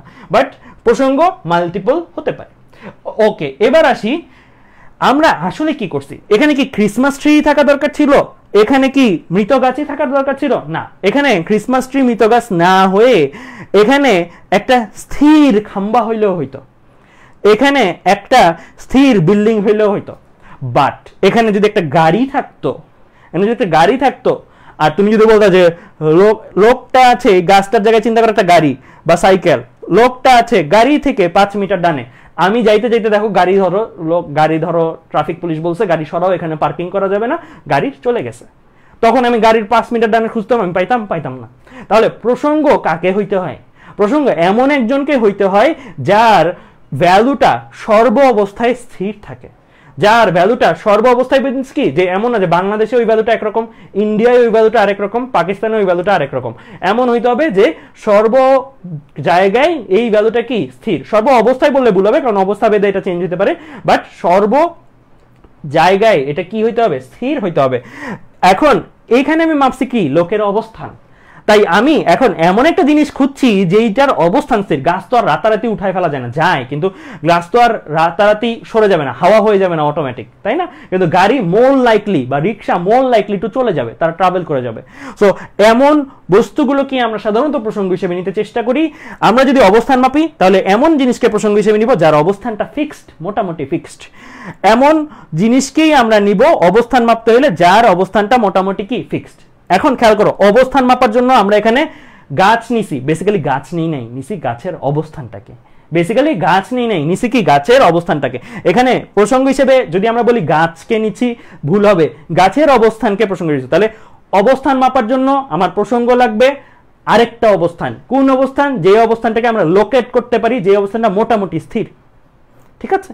সেই জিনিস, তাহলে আমরা বুঝলাম অবস্থান মাপার জন্য আরেকটা অবস্থান লাগে, সেটা হচ্ছে আমার প্রসঙ্গ অবস্থান। সেটা হচ্ছে কি আমার এই যে গাছের অবস্থানগুলো আমার প্রসঙ্গ অবস্থান। এবার আসি তাপমাত্রা মাপতে চাই। আমরা আজকের কাছে তো আর অবস্থান নিয়ে কাজ করতেছি না। গতিবিদ্যা চ্যাপ্টার হইলে বলতাম যে হ্যাঁ আমরা অবস্থান মাপতে হবে, সরণ মাপতে হবে, বেগ মাপতে হবে, কিন্তু আজকের ক্লাসে আমরা তাপ গতিবিদ্যা অর্থাৎ তাপমাত্রা মাপবো। তাহলে আমরা মাপতে চাই তাপমাত্রা, তাহলে আমার কাকে লাগবে? বাই ডিফল্ট চিন্তা করো, অবস্থান মাপতে অবস্থান লাগছে, তাপমাত্রা মাপতে আরেকটা তাপমাত্রা লাগবে। দ্যাট মিনস আমরা তাপমাত্রা যদি মাপতে চাই তাহলে আমাদেরকে অন্যান্য তাপমাত্রাকে প্রসঙ্গ তাপমাত্রা হিসেবে ধরে তারপরে মাপতে হবে। অন্যান্য তাপমাত্রাকে প্রসঙ্গ তাপমাত্রা হিসেবে ধরে তারপরে মাপতে হবে। আর ওই মাপটাই আমরা দুইভাবে মাপতে পারি। তাপমাত্রার পরিমাপ আমরা দুইভাবে করতে পারি, হয় আমি এক স্থির বিন্দু নীতির মাধ্যমে করতে পারি বা দ্বি স্থির বিন্দু নীতির মাধ্যমে করতে পারি। নামগুলো কঠিন হলো, জিনিসটা কঠিন না। এক স্থির বিন্দু নীতি কি? এক স্থির বিন্দু নীতির সহজ হিসাব একটু আগের এই ঘটনাটার মতন, একটা তাপমাত্রাকে প্রসঙ্গ ধরে যেই মাপ, একটা তাপমাত্রাকে প্রসঙ্গ ধরে তুমি লোকের তাপমাত্রা মাপো, বাবুর তাপমাত্রা মাপো, যার তাপমাত্রা মাপো। আবার দুইটা তাপমাত্রাকে প্রসঙ্গ ধরে যেই মাপ সেটা হচ্ছে দ্বিস্থির বিন্দু নীতি। মানে কোন ঘটনাটার মতন? এই ঘটনাটার মতন। এখানে অবস্থান মাপছি আর এখানে কাকে মাপতেছি? তাপমাত্রাকে মাপতেছি। দ্যাট মিনস জিনিসটা কিন্তু ক্লিয়ার হয়ে গেল। এখন কিন্তু আমরা বুঝতে পারতেছি আসলে এক স্থির বিন্দু নীতি কি একটা তাপমাত্রাকে আদর্শ ধরে যেই মাপ, দ্বিস্থির বিন্দু নীতি কি দুইটা তাপমাত্রাকে আদর্শ ধরে যেই মাপ। এখন প্রশ্ন হচ্ছে, ভাইয়া একটু আগে বলছে এক স্থির বিন্দু বা প্রসঙ্গ হইতে হলে যোগ্যতা লাগে। প্রসঙ্গ হইতে হলে কি লাগে? একটা যোগ্যতা লাগে। তার ভ্যালুটা খুব বেশি ফ্ল্যাকচুয়েট করলে তাকে কিন্তু আমরা প্রসঙ্গ বলতে পারবো না। সো প্রসঙ্গ হইতে হলে যেমন একটু আগে দেখেছিলাম গাছের জায়গায় গাড়ি হলে, গাড়ি যদি চলনশীল গাড়ি হইতো তাহলে আমরা ওইটাকে প্রসঙ্গ ধরলে লাভ নাই, রাইট? সো আমরা এক স্থির বিন্দু নীতি যখন পড়বো একটা তাপমাত্রাকে আদর্শ ধরবো বুঝলাম, কিন্তু কোন তাপমাত্রাটাকে আদর্শ ধরবো? কোন তাপমাত্রাকে আদর্শ ধরবো? যেমন এখানে আমরা গাছের আদর্শ ধরছিলাম, গাছের অবস্থানটাকে। এখন আমরা এই জায়গায় এক স্থির বিন্দু নীতিতে কোনটাকে আদর্শ ধরবো? কোন তাপমাত্রাটাকে আদর্শ ধরবো? ত্রৈধ বিন্দুর তাপমাত্রাকে আদর্শ ধরবো। কাকে আদর্শ ধরবো? ত্রৈধ বিন্দু বা ট্রিপল পয়েন্ট ইংলিশে বললে ত্রৈধ বিন্দুর তাপমাত্রাটাকে আদর্শ ধরবো। ত্রৈধ বিন্দু নামের মধ্যে একটা 3-3 ভাব আছে না? নামের মধ্যে একটা 3-3 ভাব আছে না? 3 একটা 3-3 ভাব আছে না? 3-3 ভাব আছে একটা। সো ত্রৈধ বিন্দুর তাপমাত্রাকে, ত্রৈধ বিন্দু হচ্ছে একটা স্পেশাল তাপমাত্রা, একটা স্পেশাল তাপমাত্রা। এখানে দেখতে পাচ্ছ ত্রৈধ বিন্দুর তাপমাত্রা একটা বস্তু আছে, সেটা আমাদের সবার পরিচিত, সবার প্রিয় H2O। সবার পরিচিত, সবার প্রিয় H2O। H2O এর তিনটা ফর্মই আছে, আমি বলবো না এটা বরফ আছে। এখানে বরফ, এখানে চাপ দাও শক্ত লাগবে বরফ, এখানে হাত বুলাও ভিজা লাগবে, দ্যাট মিন্স পানি। এখানে ওপরে হাত রাখো দেখবা ঠান্ডা লাগবে, দেখবা তার মানে কি বাষ্প ইমিট হচ্ছে, একটু বায়ু লাগবে, এটা কি বাষ্প, রাইট? দ্যাট মিন্স এখানে কি কি আছে?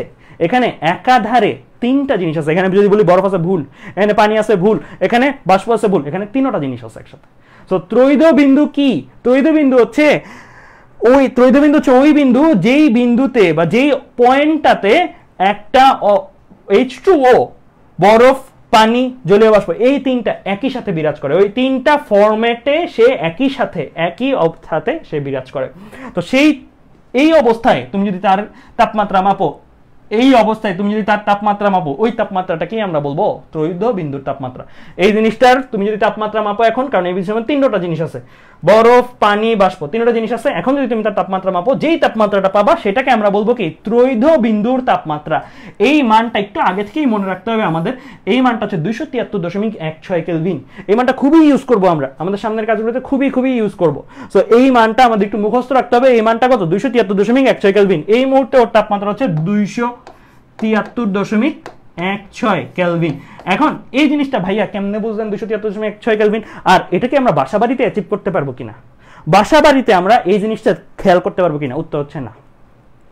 তোমার যদি স্পেশাল ডিভাইস না থাকে বাসা বাড়িতে তুমি এটা পারো না। তুমি বলবে কই ভাইয়া আপনি ভুল বললেন, আমি তো বরফ ফ্রিজ থেকে নামাই যদি রেখে দিই তাহলেই তো আমি এরকম দেখি প্রায়। না, তোমার ওইটা অ্যাকুরেটলি বরফ, পানি, বাষ্প অ্যাকুরেটলি এই তিন ফরম্যাটে নাই, একাধারে এই তিন ফরম্যাটে নাই। তাহলে বলতে পারো যে হ্যাঁ তাহলে কেমনে করছে বিজ্ঞানীরা, কিভাবে আসে? এইটা আমাদের স্বাভাবিক বাসাবাড়িতে হবে না। কেন হবে না? কারণ স্বাভাবিক বাসাবাড়িতে আমাদের যে চাপ, বায়ুর চাপ, ওই বায়ুর চাপ কত? ওই বায়ুর চাপ হচ্ছে 1 atm। ওই বায়ুর চাপ কত? 1 atm। আর এই তাপমাত্রায় পৌঁছাইতে পারলি তুমি বলতে পারো বাসাবাড়ি থেকে এই তাপমাত্রা পাওয়া যায় না? হ্যাঁ পাওয়া যায়। বাসাবাড়িতে এই তাপমাত্রায় পৌঁছাতে পারলে এটা কত? 0.16 কেলভিন, 0.16 ডিগ্রি সেলসিয়াস তাপমাত্রা, মানে 273.16 কেলভিন তাপমাত্রা। এই তাপমাত্রাটা বাসাবাড়িতে অ্যাচিভ পসিবল, বাট এই তাপমাত্রায় গেলেই তুমি দাবি করতে পারো না H2O পানি, বাষ্প আর বরফ রূপে আছে। তোমার এই তাপমাত্রাটা লাগবে, অলসো সাথে এই চাপটাও লাগবে, এই চাপটাও লাগবে। দেখো বাসাবাড়িতে 1 atm আর এটা কত? 0.006 atm, 0.006 atm, অনেক কম। এই চাপে এই তাপমাত্রায় পৌঁছাইলে তুমি H2O এর যেই ফর্মটা পাবো ওইটা হচ্ছে এটা। এখানে ভ্যাকাম ক্রিয়েট করে ওই চাপটা ক্রিয়েট করা হয়েছে, ভ্যাকাম অবস্থায় বায়ু সরাই দিয়ে তারপরে ওই চাপটা, এই চাপটা অর্জন করা হয়েছে। তখনই আমরা এই চেহারাটা দেখতে পাবো। একটু পরে আসতেছি কেন এই চাপ লাগে, কেন এই চাপ লাগে। ত্রয়োদশ নিয়ে বিস্তারিত আলোচনা আসতেছে পরের দুইটা স্লাইডে। ত্রয়োদশ নিয়ে বিস্তারিত আলোচনা পরে দিয়েছে। আপাতত একটু সামারি করি। আমরা তাপমাত্রা মাপা জন্য প্রসঙ্গ ব্যাপার দেখলাম। প্রসঙ্গ একটার সাপেক্ষে মাপলে এক স্থির বিন্দু নীতি, দুইটার সাপেক্ষে মাপলে দুই স্থির বিন্দু নীতি। প্রসঙ্গ এক স্থির বিন্দু নীতিতে কাকে ধরা হয়? ত্রয়োদশ বিন্দুর তাপমাত্রাকে ধরা হয়। ত্রয়োদশ বিন্দু কি? মোটামুটি একটা বেসিক শিখছি, মোটামুটি শিখছি। এখন একটু ডিপ শিখবো, এখন একটু ডিপলি শিখবো যে ত্রয়োদশ বিন্দুটা আসলে কি বা কিভাবে হয়। 9-10 এর জিনিসগুলো সহকারে একটু আমরা এখন দেখি। চলো ত্রয়োদশ বিন্দু শিখবো। এখন কি শিখবো আমরা? ত্রয়োদশ বিন্দু শিখবো। ত্রয়োদশ বিন্দুটা আসলে কি দেখতে চাই। তো এখানে দেখো একটা গ্রাফ আঁকাইছি। ওয়াই অক্ষ বরাবর কে আছে? চাপ। এক্স অক্ষ বরাবর কে আছে? তাপমাত্রা। ওয়াই অক্ষ বরাবর চাপের মান, এক্স অক্ষ বরাবর তাপমাত্রার মান বসাবো। গলন আর স্ফুটন, আমরা যে জানি গলন আর স্ফুটন, পড়ছো না 9-10-এ? পড়ছো আশা করি, তাপ চ্যাপ্টার ছিল। গলন আর স্ফুটন এই দুইটা কি শুধু তাপমাত্রার উপর নির্ভর করে? 0 ডিগ্রি সেলসিয়াস তাপ, তোমরা জানো গলনাঙ্ক, পানির গলনাঙ্ক হচ্ছে 0 ডিগ্রি সেলসিয়াস তাপমাত্রা। অর্থাৎ এই তাপমাত্রার থেকে কমাইলে পানি হয়ে যায় বরফ, এই তাপমাত্রা থেকে বাড়াইলে পানি হয়ে যায় পানি, রাইট? মানে H2O হয়ে যায় পানি। Okay fine. তাহলে আমরা এই যে 0 ডিগ্রি, এটা কি অলওয়েজ 0 ডিগ্রি? নো, এটা অলওয়েজ 0 ডিগ্রি না, চাপের উপর নির্ভর করে। খেয়াল করো, আমি একটা জিআইএফ দেখাই তাহলে তোমাদের বুঝতে সুবিধা হবে। প্রথমে আমি একদম বেসিকটা, আমরা যাকে বলি যে 0 ডিগ্রি বা 100 ডিগ্রি, আমি ওয়াই অক্ষ বরাবর চাপ 1 atm, এক্স অক্ষ বরাবর তাপমাত্রা ক্যালভিনে রাখছি, বা ডিগ্রি সেলসিয়াসও চিন্তা করতে পারো তোমরা যদি ডিগ্রি সেলসিয়াসে বেশি অভ্যাস থাকে। তাহলে 273 ক্যালভিন না লিখে এটাতে কত লিখতাম? 0 ডিগ্রি সেলসিয়াস লিখতাম। এটা 373 ক্যালভিন না লিখে কত লিখতাম? এটা লিখতাম 100 degree Celsius. Okay fine. So 0 degree সেলসিয়াসে আমি দেখো বরাবর একটা দাগ দিছি, সেই দাগটাকে কি বলছি? গলনাঙ্ক। 373 কেলভিন মানে 100 ডিগ্রি সেলসিয়াস, এটাকে কি লিখছি? স্ফুটনাঙ্ক। এই দাগের বাম পাশে আসলে পানি, এই দাগের এই ডটের ডান পাশে গেলে, ডটের ডান পাশে গেলে বাষ্প। এই ডটের বাম পাশে আসলে H2O হয়ে যায় বরফ, এই ডটের ডান পাশে গেলে, ডান পাশে যাওয়া মানে কি? তাপমাত্রা বাড়ানো, বাম পাশে যাওয়া মানে কি? তাপমাত্রা কমানো, তাই না? সো ডান পাশে গেলে এটা হয়ে যায় পানি। সো তোমরা দেখতে পাচ্ছ যে কোন জায়গায় পানি, কোন জায়গায় বরফ, আমি একবার গ্রাফের মধ্যেই ছবি বসায় দেখাচ্ছি। Okay fine. এবার আসি, এইটা কিন্তু কোন তাপমাত্রা, কোন চাপে? 1 atm চাপে। 1 atm মানে কি? আমাদের স্বাভাবিক বায়ু চাপে। আমি এই গ্রাফটা এখানে আঁকতে পারতাম না, এখানে দিতে পারতাম না, না, আমাদের 1 atm চাপের জন্য এইটা সত্য। 0 ডিগ্রি সেলসিয়াসের গলনাঙ্ক H2O আর 100 ডিগ্রি সেলসিয়াসের স্ফুটনাঙ্ক। 1 atm মানে 760 মিলিমিটার এজি, বা যেভাবেই বলো, স্বাভাবিক বায়ু চাপ, ঠিক আছে? 1 atm চাপ। এখন যদি আমি 1 atm না করে চাপটারে কমাই বা বাড়াই, তাইলে আমার গলনাঙ্ক কই সরে যায়? বামে না ডানে, নাকি নিচে বরাবরই থাকে? এই জিনিসটা নিয়ে এখন আমরা আলোচনা করব। এটা খুবই ইম্পর্টেন্ট। 9-10 পড়া। আমি কি করছি, এক এটিএম থেকে দেখো দাগটা কই উঠাইছি, একটু উঠাইছি, দাগটা একটু উঠাইছি। আগে আগে মানে কি, যে এক এটিএম বরাবর 0 ডিগ্রিতে পাইছি, এক এটিএম বরাবর 100 ডিগ্রিতে পাইছি। লালটা স্ফুটনাঙ্ক, নীলটা গলনাঙ্ক। এক এটিএম থেকে একটু উপরে উঠছি, কই উঠছি ভাইয়া, এক এটিএম থেকে একটু উপরে উঠছি, দেখো যে উপরে উঠছি, স্বাভাবিকভাবে একটু উপরে উঠছি, না 1.5 বা সামথিং চিন্তা করতে পারো, হ্যাঁ, এক এটিএম থেকে একটু উপরে উঠছি। উপরে ওঠার পরে আমার এই নীলটা কই সরে গেছে, একটু বামে সরে গেছে না, একটু বামে চলে আসছে না, একটু এদিকে চলে আসছে, একটু এদিকে চলে আসছে। আর লালটা একটু ডানে সরে গেছে না, লালটা একটু ডানে সরে গেছে। মানে ঘটনাটা হয়েছে কি, ঘটনাটা হয়েছে আমি চাপ বাড়াইছি, একটু বেশি চাপে আসি, বায়ুর চাপের একটু বেশি চাপ, বিভিন্নভাবে কৃত্রিম উপায়ে অর্জন করছি, কৃত্রিম উপায়ে অর্জন করে আমি বায়ুর চাপ বাড়াইছি। তখন আমি পানি সিদ্ধ করা শুরু করছি, তখন আমি পানি বরফ করা শুরু করছি। আমি দেখছি যে না, আমার 0 ডিগ্রির চেয়েও কম তাপমাত্রা লাগে বরফে যাইতে, আমি 0 ডিগ্রিতেই বরফ পাই না, -1 ডিগ্রিতেও পাই না। ধরো সাপোজ আরো 2 কমলাম, -2 ডিগ্রিতে যাওয়ার পরে আমি পাই বরফ, সাপোজ কথার কথা। আবার আমি এই চাপে কৃত্রিম উপায়ে আমার রুমে এই চাপটা অর্জন করছি, এটা 180 একটু বড় চাপ অর্জন করার পরে আমি দেখছি যে 100 ডিগ্রিতে আমি বাষ্প বা বয়েল করতে পারতেছি না, পানির বলও করতেছে না। তখন আমার 100 চেয়ে আরো বেশি, ধরো সাপোজ 105, হ্যাঁ 105 ডিগ্রি সেলসিয়াস বা 105 বা 378 কেলভিন তাপমাত্রা। তো তখন আমি বয়েল হইতে দেখতেছি, অর্থাৎ বল করতে দেখতেছি। বাট তার আগে 102 103-এও সে পানি, বাট আগে নর্মালি কিন্তু 102 103-এ সে পানি ছিল না, ঠিক আছে? Okay fine. তাহলে আমরা কি বুঝলাম যে চাপ বাড়াইলে গলনাঙ্কটা কমে গেছে না, আগে যা ছিল তার চেয়ে একটু কমে গেছে। স্ফুটনাঙ্কটা বেড়ে গেছে না, আগে 100 ছিল আরো বেড়ে গেছে। কেন গেছে? এবার আসি কেন গেছে। এটা দেখলাম গ্রাফে, ঘটনাটা হয় কি, ফলাফলটা কি, এবার আসি কেন হয়। সো একটা জিআইএফ আমি তোমাদের দেখাচ্ছি, এটা একটু বড় করে দেখাই, তাহলে তোমাদের বুঝতে সুবিধা হবে আশা করি। আচ্ছা, একটা জিআইএফ আমি তোমাদেরকে দেখাই।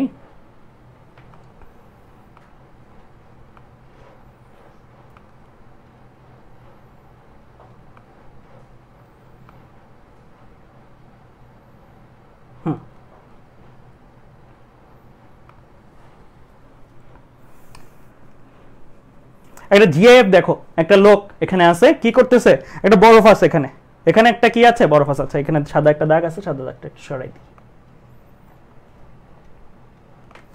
ওকে,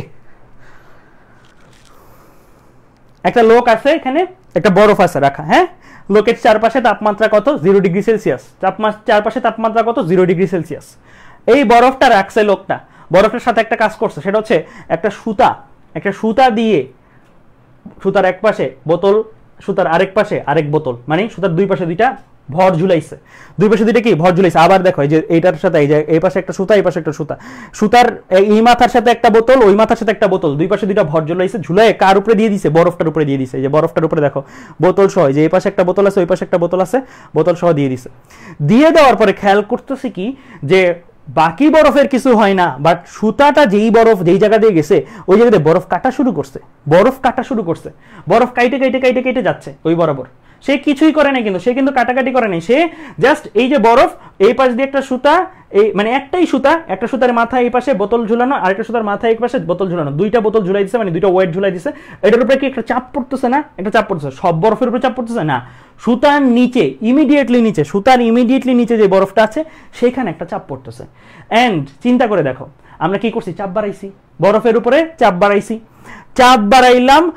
বাড়াইলে আমার গলনাঙ্ক কমে গেছে। এখন এই কথাটা ব্যাখ্যা করাটা কিন্তু ইজি। বাকি বরফ গলতেছে না, বরফের নিচের অংশ কেটে যাচ্ছে, মানে কি গলে গলে কাটতেছে। এটা তো ছুরি চালায় কেউ কাটতেছে না, গলে গলে কাটতেছে এটা। সো গলে গলে কাটতেছে, দ্যাট মিনস গলতেছে কেন, চারপাশে তো 0 ডিগ্রি সেলসিয়াস তো গলা উচিত না, এটা হচ্ছে গলনাঙ্ক, মানে আরেকটু বাড়াইলে গলবে, 0.1 ডিগ্রি হইলে গলবে, ওইটা হচ্ছে গলার মুহূর্ত, মানে গলা শুরু হবে, বাট গলে যাবে না, ফুললি গলে যাবে না। বাট যেই জায়গায় আমি সুতা বসাইছি, যেই জায়গায় চাপ পড়তেছে বরফটার উপরে, সেই জায়গাটা গলা শুরু করছে ইমিডিয়েটলি। অ্যান্ড গলা শুরু করার কারণটা কি, কারণটা হচ্ছে বাকি যে চারপাশের বরফ, এই চারপাশের বরফ, ওদের গলনাঙ্ক 0 ডিগ্রি, চারপাশে আছে 0 ডিগ্রি, ওরা গলে না, ওরা গলতেছে না, ওরা বরফ রূপেই আছে। অ্যান্ড যেইটার সুতা বসাইছি, যেটা সুতার ঠিক নিচে সরু একটা বরফ যে আছে, সেইটার মধ্যে গলনাঙ্ক হয়ে গেছে -10 ডিগ্রি। এখন -10 ডিগ্রি দিলে সে যাবে কোন দশায়, যে পানি আর বরফের একদম মাঝামাঝি দশাটায়। কিন্তু যে আমার চারপাশে রুমে তাপমাত্রা কি 0 ডিগ্রি, চারপাশের বরফগুলোর গলনাঙ্ক কি 0 ডিগ্রি, কিন্তু সুতার নিচের বরফের গলনাঙ্ক কি -10 ডিগ্রি। তাহলে চিন্তা করে দেখো, গলনাঙ্কের চেয়ে বেশি তাপমাত্রা তুমি দিয়ে রাখলে একটা বস্তুতে সে কি গলে যাবে না? অবশ্যই গলে যাবে। তাহলে চারপাশের বরফ গলনাঙ্কের সমান তাপমাত্রায় আছে, গলতেছে না। বাট সুতার নিচের বরফ গলনাঙ্ক -10, ওর গলনাঙ্ক -10, বাট রুমের তাপমাত্রা এই মুহূর্তে কত? 0। তার মানে সে গলনাঙ্কে -10 চেয়ে 0 বড় না, গলনাঙ্কের চেয়ে বেশি তাপমাত্রায় সে আছে। গলনাঙ্কের চেয়ে বেশি তাপমাত্রা থাকলে সে কি হয়ে যায়? গলে যায় টোটালি। সো চাপ বাড়াইলাম, গলনাঙ্ক কি হয়েছে? কমে গেছে। এই যে কমে গেছে কেন? কোন ওই যে -10 যে বলছি ভাইয়া কথাটা, কার থেকে কম? 0 থেকে কম। নর্মালি হয় 0, নর্মালি হয় 0। এখন চাপ বাড়াইছি, চাপ বাড়াইলে গলনাঙ্ক কমে গেছে, কমে বামে চলে আসছে, দ্যাট মিন্স -10 হয়েছে। এই যে একটু এদিকে সরে আসছে না, এদিকে সরে আসা মানে কি? তাপমাত্রা কমে যাওয়া। গলনাঙ্ক একটু কমে গেছে, উপরে গেলাম, গলনাঙ্ক একটু কমে গেছে। তো চাপ বাড়াইছি, গলনাঙ্ক কমে গেছে। তাহলে এই ব্যাখ্যাটা আশা করি তোমরা সবাই বুঝছো, এন্ড এখানে এক্সপেরিমেন্ট করে আমি দেখানোর চেষ্টা করছি। Okay fine. এরপরে আসি আমার সেকেন্ড পয়েন্ট। সেকেন্ড পয়েন্ট হচ্ছে প্রেসার কুকার। এটা ব্যাখ্যা করবো এখন। চাপ বাড়াইছি, স্ফুটনাঙ্ক কেন বাইরে গেল? চিন্তা করে দেখো, প্রেসার কুকারে মাংস রানতে তুমি বাসায় আম্মুকে জিজ্ঞেস করো, যদি তোমার নিজের জানা না থাকে, কুরবানির সিজন তো কয়দিন আগে গেল। সো গরুর মাংস যখন রান্না করে, প্রেসার কুকারে রান্না করলে খুব দ্রুত রান্না হয়, পাতিলে রান্না করলে খুব আস্তে রান্না হয়। এই জিনিসটার ব্যাখ্যাটাও আমি দিব। সো এই যে প্রেসার কুকারে আসলে হয় কি? প্রেসার কুকারে যে রান্নাটাই করতেছো, পানি তো থাকি অবশ্যই, রান্নার ইনগ্রেডিয়েন্টস না একটা, পানি থাকে, পানি গরম হয়। পানি 100 ডিগ্রি সেলসিয়াস ফুসফুটনাঙ্ক হয় নরমালি, 1 atm চাপে। মানে যখন পাতিলে রান্না করতেছো, তখন তোমার যখন উপরে ঢাইকে দিচ্ছ না কিছু দিয়ে, তখন 100 ডিগ্রি সেলসিয়াসেই সে কি হয়? বাষ্পে পরিণত হয়। 100 ডিগ্রি সেলসিয়াস একটু বাড়লেই সে বাষ্পে পরিণত হয়। দ্যাট মিনস 100 ডিগ্রির বেশি সে আর যাইতে পারে না। 100 ডিগ্রির বেশি গেলেই তো সে বাষ্প হয়ে পাতিল ছেড়ে চলে যায়, পাতিল ছেড়ে চলে যায়। তাহলে ওই জায়গায় তাপমাত্রা কত থাকবে? থার্মোমিটার ডুবাই দেখবে 100ই থাকতেছে। তাপমাত্রা 100-র চেয়ে বেশি হওয়ার কিন্তু সুযোগ নাই। 100-র চেয়ে বেশি হলে সে তো আর ওই জায়গায় থাকতেছে না, সে কই চলে যাচ্ছে? সে বাষ্প হয়ে চলে যাচ্ছে, তাই না? কিন্তু প্রেসার কুকার দিলে কি হয়? বাষ্পটা যাইতে পারতেছে না। এখান থেকে তৈরি হচ্ছে ঠিকই, বাষ্পটা যাইতে পারতেছে না। যখন সে যাইতে পারতেছে না, তখন এই যে প্রেসার কুকারের পানিটার কথা চিন্তা করো। প্রেসার কুকারের পানিটা আমি এখানে আঁকি, প্রেসার কুকারের পানিটা আমি এখানে আঁকি, যে প্রেসার কুকারের পানিটা, হ্যাঁ, এটা প্রেসার কুকারের ভেতরে যে পানিটা, এই পানিটা বাষ্প হয়ে কিছুটা উঠে, বাট আবার সে কি ব্যাক করে, কারণ এখানে তো ঢাকা, তাকে ঢেকে রাখছে। হ্যাঁ, সে আবার যখন ব্যাক করতেছে, তখন খেয়াল করে দেখো, প্রথম লেয়ার অফ পানি সাপোজ ওর 100 ডিগ্রি সেলসিয়াসেই সে বাষ্পে পরিণত হয়ে বাষ্পীভূত হয়েছে বা বাষ্প তৈরি হয়েছে। দ্বিতীয় যে লেয়ার, মানে এর পরের লেয়ার, সাপোজ ধরো এরা বাষ্প হয়ে গেছে, উঠে আবার বাউন্স করছে, দ্বিতীয় লেয়ার সে যখন বাষ্প হইতে চায়, তখন কিন্তু তারে উপর থেকে বাষ্পগুলা চাপ দেয়, কারণ আগে হয়ে যাওয়া বাষ্পটা এমনি এসে তার একটা কি করে, একটা চাপ দেয়, নিচের দিকে চাপ দেয়। মানে সে তখন যে বাষ্প হওয়া মানে কি, পানির লেয়ার ছেড়ে যাওয়া, এই যে ছেড়ে যাওয়াতে সে একটা বাধা পায়, সে জিনিসটা এরকম হয়, সে যাইতে চায় উপরে, বাষ্প হওয়া, উপরে যেতে যাওয়া মানে বাষ্প হওয়া, আর উপরের বাষ্পটা তারে কি করে, একটা নেগেটিভলি উপরের থেকে একটা ধাক্কা দেয়, তুই বাষ্প হইস না। কমলাটা বলছে তুই বাষ্প হইস না, কারোটা বলছে আমি বাষ্প হব, তুই বাষ্প হইস না, আমি বাষ্প হব। তাহলে দেখা যায় তার ক্ষেত্রে তাপমাত্রা লাগে কি তুলনামূলক আর একটু বেশি, এর একটু বেশি দেখবেন 102 ডিগ্রি। এখন এই ব্যাটাও যখন মারামারি পারাপারি করে, আমি তো তাপ দিচ্ছি, কন্টিনিউয়াসলি তাপ দিচ্ছি না, কন্টিনিউয়াসলি তাপ দিলে তো তাপ বাড়বে। আগে বাড়তে পারতো না কেন 100 থেকে? কারণ আগে 100 থেকে বেশি হইলেই সে কি করতো, পাতিল ছেড়ে চলে যেত। কিন্তু এখন দ্বিতীয়টার ক্ষেত্রে ও যখন যেতে চাচ্ছে, তখন কিন্তু উপর থেকে একটা ধাক্কা আসতেছে, ধাক্কা আসলে এখান থেকে তাপ বেশি যোগান দেওয়া মানে কি, গতিশক্তি বেশি যোগান দেওয়া। গতিশক্তি বেশি যোগান দিলে কি, সে তারপরে ওকে হারায় আবার সে এরকম করে বাষ্প হইলো। এরপরে এর পরের লেয়ার, ধরো সবুজ লেয়ারটা, এই সবুজ লেয়ারটা হচ্ছে এটা, হ্যাঁ, এই বেটায় বাষ্প হইতে যাচ্ছে, উপরে উঠতে যাচ্ছে, মানে বাষ্প হইতে যাচ্ছে। আর উপরে কালোটা, যেটা কালোটা, তাকে আবার এসে বসে, কালোটা কিন্তু একটু আগে নিজেও বাষ্প হইছে বেয়াদবি করে, এখন সে আবার এসে কি করবে, সবুজটারে বুঝাবে যে আমি বাষ্প হইছি, ভুল করছি, তুই এখন বাষ্প হইস না। সো সবুজটা বলবে না আমি বাষ্প হবো, না আমি বাষ্প হবো। এরপরে সবুজটা কি করে, আরো ফাইট করলো, তারপরে সে ধরো 105 ডিগ্রি, তার ক্ষেত্রে বাজারে দামটা আরো বেড়ে গেছে, মানে 102 থেকে এখন 105, সে পরে 105 ডিগ্রি পরিমাণ তাপমাত্রা অর্জন করার পর সে বাষ্প হয়েছে। দ্যাট মিনস এখানে যে জিনিসটা দেখা যাচ্ছে প্রেসার কুকারের ভেতরে নর্মালি যেই তাপমাত্রায় বাষ্পে পরিণত হয়, প্রেসার কুকারের ভেতরে এক্সট্রা চাপ আসে আগে হয়ে যাওয়া বাষ্পগুলো থেকে, সেই চাপের কারণে তার কি ইমিডিয়েটলি বেশি তাপমাত্রা দরকার, বাষ্প হওয়ার জন্য বেশি তাপমাত্রা। তার মানে প্রেসার কুকারে থাকা যে পানিটা, ওই পানিটা কত ডিগ্রি পর্যন্ত থাকে, ওই পানিটার 105 110 ডিগ্রি পর্যন্ত হয়, ওই পানিটা 105 থেকে 110 ডিগ্রি পর্যন্ত হয়। এর চেয়েও বেশি যদি হয়ে যায়, অনেক বেশি যদি হয়ে যায়, তাহলে কি উপরে বাঁশি আছে না, এই বাঁশিটা এরাও তো চাপ দেয়। এমন না যে ওরা শুধুমাত্র নিচের পানিগুলোরই চাপ দেয়, উপরে যা চারপাশে যা আছে সবাইরই চাপ দেয় বাষ্পগুলো। সো উপরে বাঁশিটা বাজা শুরু করে একটা সার্টেন প্রেশারের উপরে গেলে, তো তখন কি আমরা এই যে বাঁশি শুনতে পারি, প্রেশার কুকারের বাঁশি শুনতে পারি, এখান থেকে প্রচুর বাষ্প বের হয়, তাই না? তখন প্রেশারটা একটু কমে। সো মোটামুটি প্রেশার কুকারে এইরকম একটা তাপে রান্না হয়। সো বেশি তাপে মাংস রান্না করলে মাংস সিদ্ধ হয় তাড়াতাড়ি।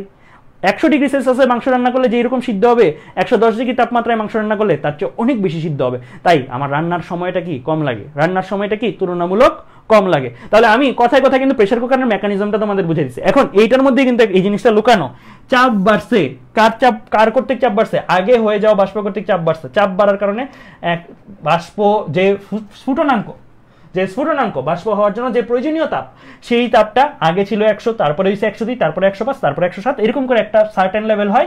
তারপরে আবার প্রেশার কুকারের বাঁশি বাজলে এটা আবার কি ফল করে, কিন্তু 105 বা 110 এরকম টাইপের মানই থাকে, ঠিক আছে? কারণ অত ফল করতে পারে না, আবার তো বন্ধ হয়ে যায়, কিছু পরিমাণ বেরোবে আবার বাঁশিটা বন্ধ হয়ে যায়, চাপ দিয়ে ফেলে, তাই না? তাহলে আমরা দেখলাম এই দুইটা ঘটনার মাধ্যমে চাপ বাড়াইলে কি হয়, স্ফুটনাঙ্ক বাড়ে। চাপ বাড়াইলে কি হয়, স্ফুটনাঙ্ক বাড়ে। তাহলে এই গ্রাফগুলো তো আশা করি ক্লিয়ার। তাহলে চাপ বাড়াইছি, উপরে গেছি, গ্রাফ বরাবর উপরে যাওয়া মানে চাপ বাড়ানো, উপরে গেছি ডানে সরতে হইছে মানে স্ফুটনাঙ্ক বাড়াইতে হইছে। আবার গলনাঙ্কের ক্ষেত্রে উপরে গেছি বামে সরতে হইছে, গলনাঙ্ক কমতে হইছে। এখন ভাইস ভার্সা ভাবে চিন্তা করা যায় না, চাপ বাড়াইলে যদি গলনাঙ্ক কমে, চাপ বাড়াইলে যদি স্ফুটনাঙ্ক বাড়ে, চাপ কমাইলে কি হবে, উল্টাটা হবে। চাপ কমাইলে কি হবে, উল্টাটা হবে। এই অ্যারোগুলো দেখো, চাপ কমাইলে গলনাঙ্ক কি হবে, এই টেরায় যেমন চাপ বাড়াইলে গলনাঙ্ক কমছে, এখন উল্টাটা হবে, চাপ কমাইলে গলনাঙ্ক বাড়বে, এটার রিভার্সটা। চাপ বাড়াইলে স্ফুটনাঙ্ক বাড়ছিল, তার মানে চাপ কমাইলে স্ফুটনাঙ্ক কমবে, ঠিক আছে? চাপ কমাইলে কি হবে, স্ফুটনাঙ্ক কমবে। এর জন্য দেখবা যে পাহাড়ের উপরে যদি রান্না করো আরো দেরিতে রান্না হবে। কেন? কারণ পাহাড়ের উপরে চাপ আরো কম। নর্মালি তো 1 ATM এ কি 100 ডিগ্রি সেলসিয়াসে পানি বয়েল হয়, প্রেশার কুকারে 105 110 ডিগ্রি সেলসিয়াসে বয়েল হয়। পাহাড়ের উপরে 1 ATM এর চেয়েও কম চাপ, দ্যাট মিনস ওইখানে কি 70 ডিগ্রি সেলসিয়াস বা 80 ডিগ্রি, এত কম না, 90 degree Celsius 92 degree Celsius, 90-92 degree সেলসিয়াসের রান্না কি আরো স্লো হবে, ঠিক আছে? তো আমি কথায় কথায় গল্পের মাধ্যমে বোঝানোর চেষ্টা করছি, সো দ্যাট তোমরা এই জিনিসগুলো মনে থাকে।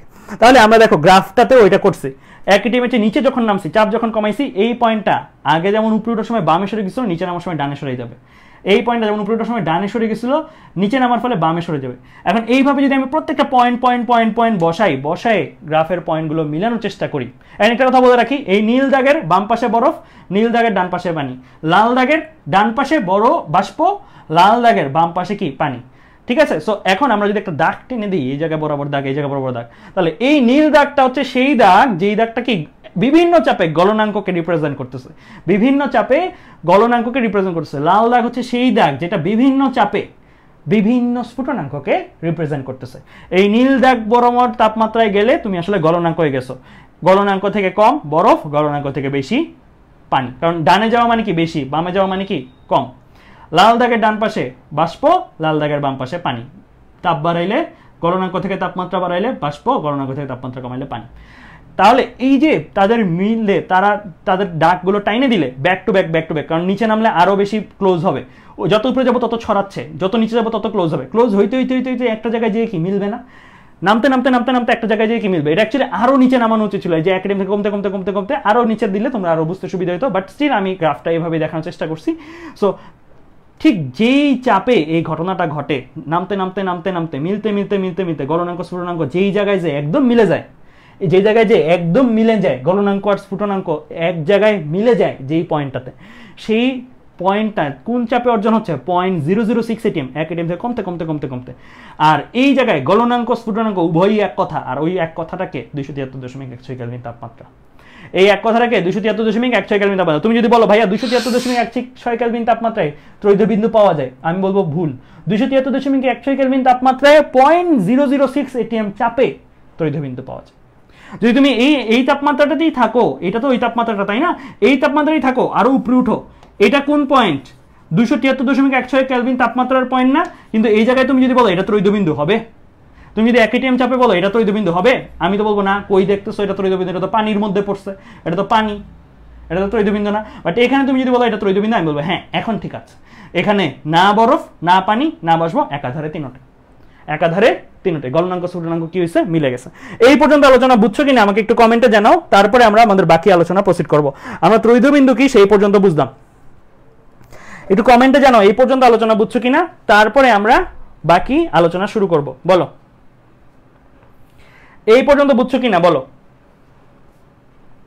আচ্ছা, প্রেসার আরো কমে গেলে গ্রাফটা কিন্তু আরো অনেক বৈচিত্র্যময় হয়, ওখানে আরো অনেকগুলো, আমরা শুধুমাত্র কি দিয়ে বুঝি সলিড, লিকুইড, ভেপার দ্বারা পরিচিত আরো অনেক স্টেট আছে, কিন্তু এক একটা পদার্থের আরো ভিন্ন ভিন্ন তাপমাত্রা চাপে আরো স্টেট আছে, এগুলোর বাইরেও, এই তিনটার বাইরেও, কিন্তু ওইগুলো আমাদের সিলেবাসে নাই, এর জন্য আমি আর ওইগুলো নিয়ে আলাদা করে আলোচনা করছি, ওইগুলো নিয়ে আরো আছে, তোমরা গুগলে সার্চ দিবা, অনেক কিছু অবস্থা পাবা। ওকে ফাইন, এই পর্যন্ত বুঝছো কিনা বলো, বুঝলে আমরা আমাদের পরে আলোচনায় আগাই। ওকে ফাইন, রিমা আক্তার বুঝছি, অঙ্গন বুঝছি, সাগরিকা হেমব্রম ক্লিয়ার ভাইয়া। আচ্ছা, তাহলে এই পর্যন্ত আলোচনা তোমরা বলছো, মুক্তা কমেন্ট করছো, আমিনা চাই কমেন্ট করছো, খান আজমল কমেন্ট করছো, রুমাইল কমেন্ট করছো, সো মোটামুটি সবাই বলতেছো বুঝছি। ওকে ফাইন, তাহলে এবার চলো আমরা এইটার পরের পোর্শনের আলোচনায় চলে যাই। সো পরের আলোচনাটার মধ্যে আমরা চলে যাই। ওকে ফাইন, আমরা এক স্থির বিন্দু নীতি পড়ছি, তারপরে তার মধ্যেই পড়ছি এক স্থির বিন্দু নীতিতে কাকে আদর্শ ধরে তৈধবিন্দু নিয়ে এখন পড়ছি। এখন এক স্থির বিন্দু নীতি কেমনে মাপা হয়, তৈধবিন্দু বুঝলাম, এক স্থির বিন্দু নীতি বুঝলাম, এখন কেমনে মাপবো, এবার হিসাব মাপ ঝোঁকে আসি, এটাই মজার পার্ট। আমরা তাপমিতিক ধর্ম কি পড়ছি না? পড়ছি। তাপমিতিক ধর্ম কি শুধুই দৈর্ঘ্য প্রসারণ? না, অনেক কিছু হইতে পারে না, রোধ হইতে পারে না, ভোল্টেজ হইতে পারে না, যে কোনো তাপমিতিক বস্তুর যে কোনো তাপমিতিক ধর্ম তাপমাত্রার সমানুপাতিক, কারণ তাপমাত্রা বাড়াইলে কমাইলে ওইটার সিগনিফিক্যান্ট চেঞ্জ হবে, আমি বলছি। সো এটা এই লেখাটা বুঝো কিনা বলো, তাপমিতিক ধর্ম তাপমাত্রার সমানুপাতিক, একটু আগের কথাটাই, পারদ থার্মোমিটারে তাপমাত্রা বাড়ালে প্রসারণ হয়, কার প্রসারণ হয়? দৈর্ঘ্য প্রসারণ হয়। দ্যাট মিন্স তাপমাত্রা বাড়াইছো দৈর্ঘ্য বাড়ছে, তাপমাত্রা বাড়াইছো দৈর্ঘ্য বাড়ছে, কি সম্পর্ক? সমানুপাতিক সম্পর্ক, একটা বাড়াইলে আরেকটা বাড়তেছে, সমান হারে বাড়তেছে, সমান হারে বাড়তেছে। তাহলে তাপমিতিক ধর্মটা তাপমাত্রার কি সমানুপাতিক। এইখান থেকে তাপমিতিক ধর্মকে আমরা কোন চলকে নেই? তাপমিতিক ধর্মকে আমরা এক্স চলকে প্রকাশ করি। কোন চলকে প্রকাশ করি? এক্স চলক দিয়ে প্রকাশ করি, ঠিক আছে? এক্স ক্যান বি দৈর্ঘ্য, এক্স ক্যান বি রোধ, এক্স ক্যান বি ভোল্টেজ, যে কোনো কিছু হতে পারে। এক্স কিন্তু শুধু দৈর্ঘ্যও না, চাপও না, বিভিন্ন কিছু হতে পারে, এটা থার্মোমিটারের উপর ডিপেন্ড করে, কোন থার্মোমিটারের তাপমিতিক ধর্ম কোনটা, এক্স হচ্ছে সেটা। সো যে কোনো থার্মোমিটারই হোক না কেন, সেই থার্মোমিটারের এক্স তাপমাত্রার সমানুপাতিক, এক্স সমানুপাতিক টি। সমানুপাতিক থেকে সমান সমান আসলে আমরা জানি সমান সমান একটা ধ্রুবক আসবে, আমার সমান সমান আর একটা ধ্রুবক আসবে, এই যে সমান সমান আর ধ্রুবক আমার চলে আসছে। দেন তাপমাত্রাটাকে ওই পাশে পাঠিয়ে দিছি, আমি কি করছি? তাপমাত্রাকে ওই পাশে পাঠিয়ে দিচ্ছি, তাহলে কি এক্স বাই টি সমান সমান কি কে, কে দিয়ে ধ্রুবকটারে বোঝাচ্ছি আমি। তার মানে যে কোনো থার্মোমিটারের যে কোনো তাপমাত্রায় তাপমিতিক ধর্ম ওই তাপমাত্রার মানের অনুপাত একটা ধ্রুবক মান, ওই তাপমাত্রার মানের অনুপাত একটা ধ্রুবক মান। দ্যাট মিন্স আমি আবার বলি, তাপমিতিক ধর্ম ও তাপমাত্রার অনুপাত একটা ধ্রুবক, তাপমিতিক ধর্ম ও তাপমাত্রার অনুপাত একটা ধ্রুবক। এটা কিন্তু যে কোনো থার্মোমিটারে যে কোনো তাপমাত্রার ক্ষেত্রে এটা প্রযোজ্য। থার্মোমিটার ওয়াইজ এই কে এর মানটা ফিক্সড হয়, থার্মোমিটার ওয়াইজ এই কে এর মানটা ফিক্সড হয়। পারদ থার্মোমিটারের জন্য এটা অলওয়েজ কে, এটা তুমি যে কোনো তাপমিতিক ধর্ম বা যে কোনো তাপমাত্রাই দাও না কেন, তোমার বডির তাপমাত্রা আর তোমার বডিতে থার্মোমিটার লাগানোর পরে যে দৈর্ঘ্যের মান, দৈর্ঘ্য ডিভাইডেড বাই তাপমাত্রা, যেই মানটা পাবা। একজন জ্বর সহ মানুষ, একজন কোভিড পেশেন্টের গায়ে তুমি থার্মোমিটারটা লাগাইলা, লাগানোর পরে কোভিড পেশেন্টের জ্বর তো তাপমাত্রা তোমার চেয়ে বেশি, তখন তুমি যে দৈর্ঘ্যটা পাবা, তখন তুমি যেই তার তাপমাত্রাটা পাবা, তখন তুমি তার যে দৈর্ঘ্যটা পাবা, তাপমাত্রা দৈর্ঘ্যটা বসাই দিবে এখানে, স্কেল দিয়ে মাপতে পারো না, সেন্টিমিটার মিলিমিটার স্কেল দিয়ে বসাই মাপবা, এটা বসাই দিবে এখানে, তার যে বডি টেম্পারেচার সেটা বসাই দিবে এখানে, ভাগ করো, ওই একই মানই পাবা, ওই একই মানই পাবা। একটা স্পেসিফিক থার্মোমিটারের জন্য এই কেটা ধ্রুবক হয়ে যায়। ওকে, দ্যাট মিন্স আমরা ত্রৈধ বিন্দুর তাপমাত্রা জানি 273.16 কেলভিন। এই তাপমাত্রায় যে কোনো একটা বস্তুর, যে কোনো একটা থার্মোমিটার দিয়ে কি করতে পারি? তাপমিতিক ধর্মটা মাপতে পারি না। কি বলতে চাচ্ছি আমি একটু বুঝাই বলি। আমাদের একটা থার্মোমিটার আছে, আমাদের বাসায় একটা থার্মোমিটার আছে, এই থার্মোমিটারটারে আমি নিলাম, নিয়ে কি করছি? আমি এই থার্মোমিটারটারে নিয়ে এই যে এই জায়গায় চলে আসছি, নিয়ে কি করছি? আমাদের বাসার একটা থার্মোমিটার, ওই থার্মোমিটারটারে নিয়ে আমি এই জায়গায় ওই থার্মোমিটারটাকে নিয়ে আমি এই যে ওর গায়ে লাগাইলাম। আমাদের বাসার থার্মোমিটারটা যে কোনো একটা থার্মোমিটার নিয়ে ওর গায়ে লাগাইলাম। ওর গায়ে লাগাইলে কি আমি একটা রিডিং পাবো না? একটা রিডিং পাবো, একটা হাইট উঠে দেখতে পাবো। এখানে দাগ কাটা না থাকবো, আমার থার্মোমিটার ধরো দাগ কাটা নাই, দাগগুলো মুছে গেছে, ওইটা দিয়েও আমি কাজ চালাইতে পারবো। কেমনে আমি বলি, আমাদের বাসার যে থার্মোমিটার, ওই থার্মোমিটার সাপোজ ধরো এটা তোমার কাছে আছে, এটা থাকতে হবে অবশ্যই, এটা ধরো আছে ওই চাপে ওই 273.1 কেলভিন তাপমাত্রায়, তুমি এটা লাগাইলা ওর গায়ে, লাগানোর পরে তুমি একটা কি পারদটারে বা তোমার যে থার্মোমিটারটা আছে ওই থার্মোমিটার দাগ মুছে গেছে, বাট পারদটারে দেখা যায় কতটুকু উঠছে। তুমি তোমার বাসার যে সেন্টিমিটার স্কেল আছে, ছোট স্কেলগুলো, ওই ছোট স্কেল দিয়ে তার দৈর্ঘ্য মাপবা, ওই দৈর্ঘ্যটারই আমরা কি বলবো, ওই দৈর্ঘ্যটারই আমরা বলবো এক্সটিআর। ওই দৈর্ঘ্যটারে আমরা কি বলবো, এক্সটিআর। এক্সটিআর, এক্স দিয়ে কি তাপমিতিক ধর্ম, দৈর্ঘ্য, আমার থার্মোমিটারের জন্য দৈর্ঘ্য হচ্ছে তাপমিতিক ধর্ম, পারদ থার্মোমিটার। ওই থার্মোমিটারটার ত্রৈধ বিন্দুর তাপমাত্রার গায়ে লাগানোর ফলে যেই মান দিবে, দৈর্ঘ্যের যেই মান দিবে সেটাকে বলবো এক্সটিআর। আর এটার তাপমাত্রা কত, এটার তাপমাত্রা হচ্ছে 273.16। দ্যাট মিন্স 273.16 কেলভিন তাপমাত্রায় যেই তাপমিতিক ধর্ম পাবো সেটাকে আমরা কোন চলকে রাখতেছি, এক্সটিআর। টিআর কোথা থেকে আসছে, ট্রিপল পয়েন্ট, এই যে এখান থেকে টিআর টা চলে আসছে, এক্সটিআর বলে, ঠিক আছে, ওকে ফাইন।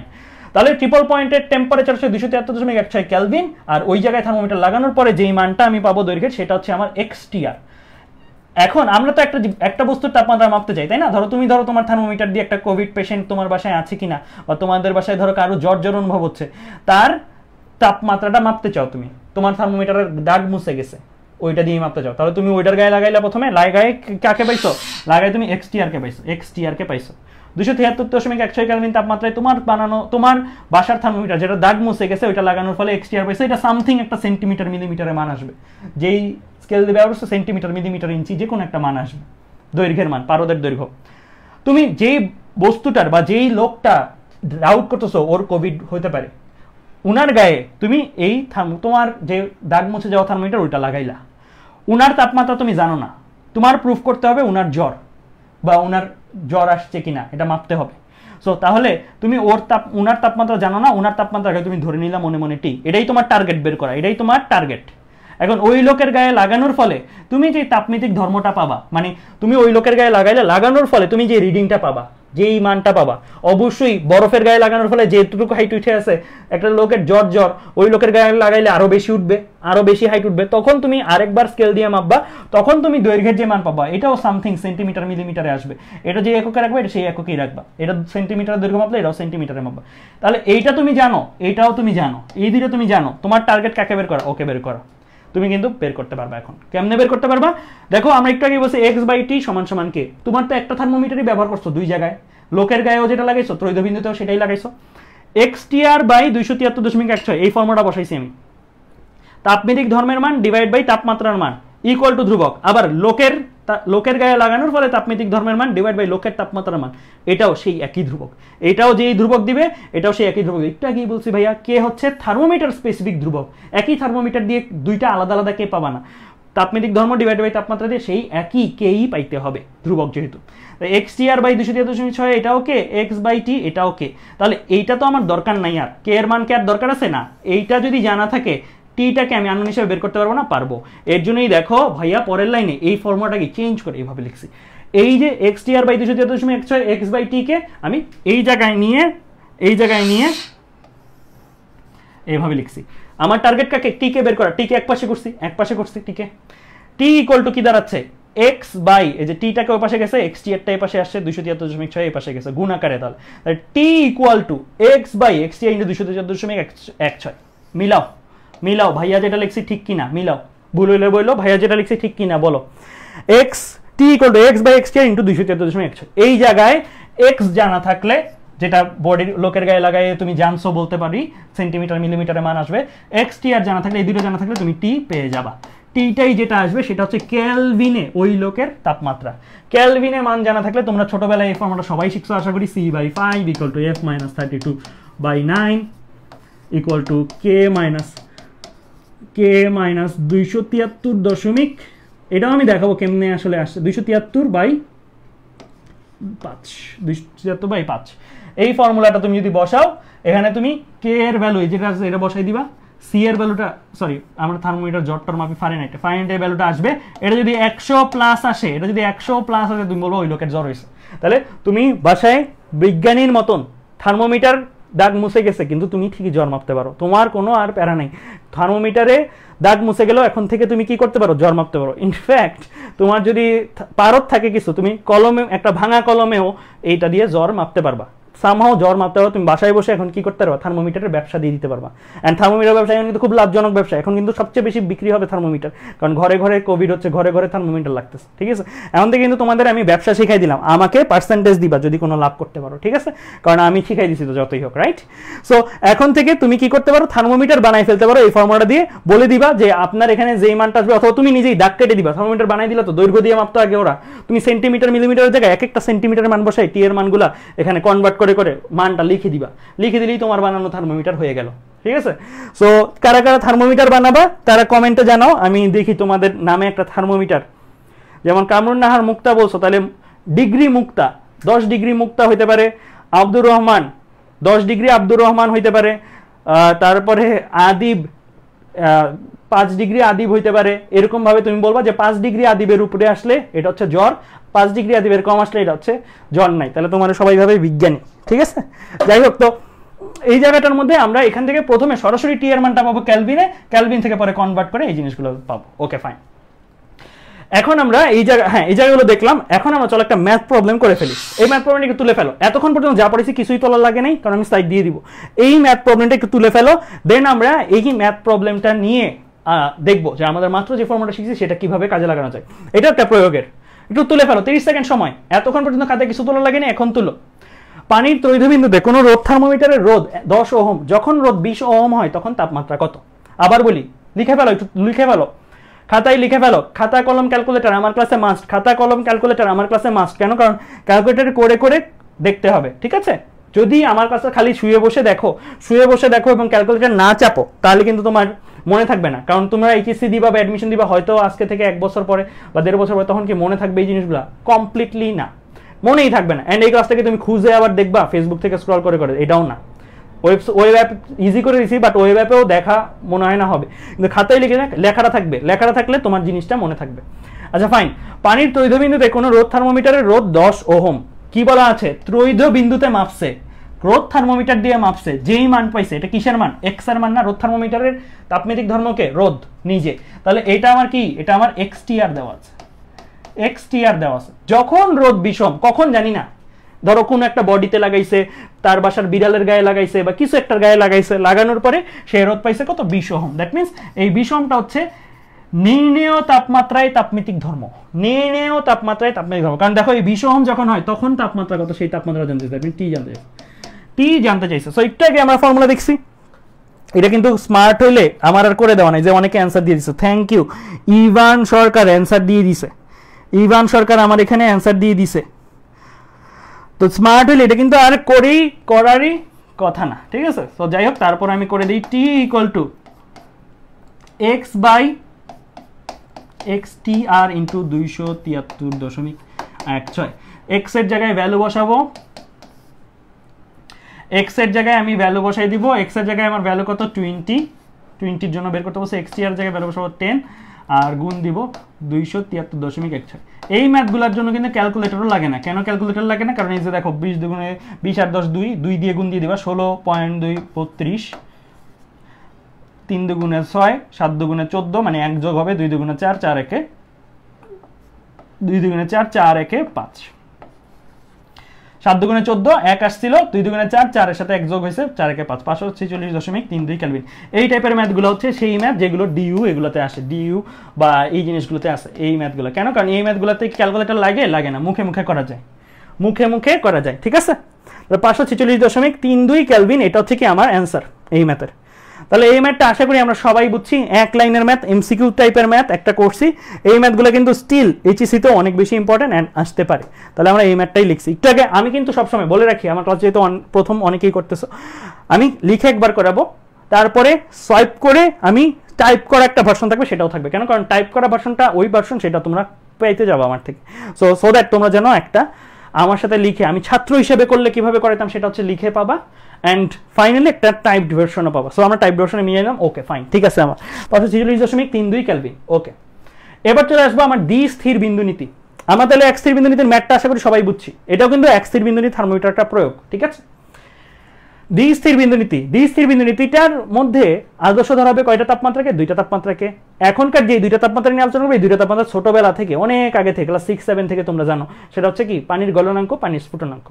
বিশুদ্ধ পানির গলনাঙ্ক, বিশুদ্ধ পানির স্ফুটনাঙ্ক। যেই দুইটা তাপমাত্রাকে আদর্শ ধরবো দ্বিস্থির বিন্দু নীতিতে, যেমন দ্বিস্থির বিন্দু নীতি মানে কি? দুইটা আদর্শ সমান, ওই যে মৃত গাছ আর ক্রিসমাস ট্রি এর মতন।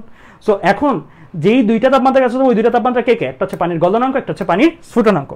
তো গলনাঙ্ক বা স্ফুটনাঙ্ককে এখানে আদর করে অনেকগুলো নামে ডাকি। এখানে আদর করে গলনাঙ্ক স্ফুটনাঙ্ককে অনেকগুলো আলাদা আলাদা নামে ডাকি। নিম্ন স্থির বিন্দু বলতে পারি, ওকে ওকে বরফ বিন্দু বলতে পারি। যাই বলি না কেন, সে আসলে কে? সে আসলে হচ্ছে আমাদের সেই চেনা পরিচিত গলনাঙ্ক। অ্যান্ড ঊর্ধ্বস্থির বিন্দুকে আমাদের সেই চেনা পরিচিত স্ফুটনাঙ্ক। ওকে আদর করে আরো নামে ডাকা যায় না? হ্যাঁ, আরো নামে ডাকা যায়। ওকে আমরা স্টিম বিন্দু বলি। স্টিম বিন্দু, বাষ্প বিন্দু বা স্ফুটনাঙ্ক, যাহাই বলি জিনিস একই। এটার সংজ্ঞাগুলোতে যদি আসি, অনেকেই ভুল করি। যদি বলে গলনাঙ্কের সংজ্ঞা দাও, তাহলে বলে অনেকেই যে তাপমাত্রায় বিশুদ্ধ পানি থেকে বিশুদ্ধ বরফ গলে বিশুদ্ধ পানি হয়, সেটাকে গলনাঙ্ক বলে।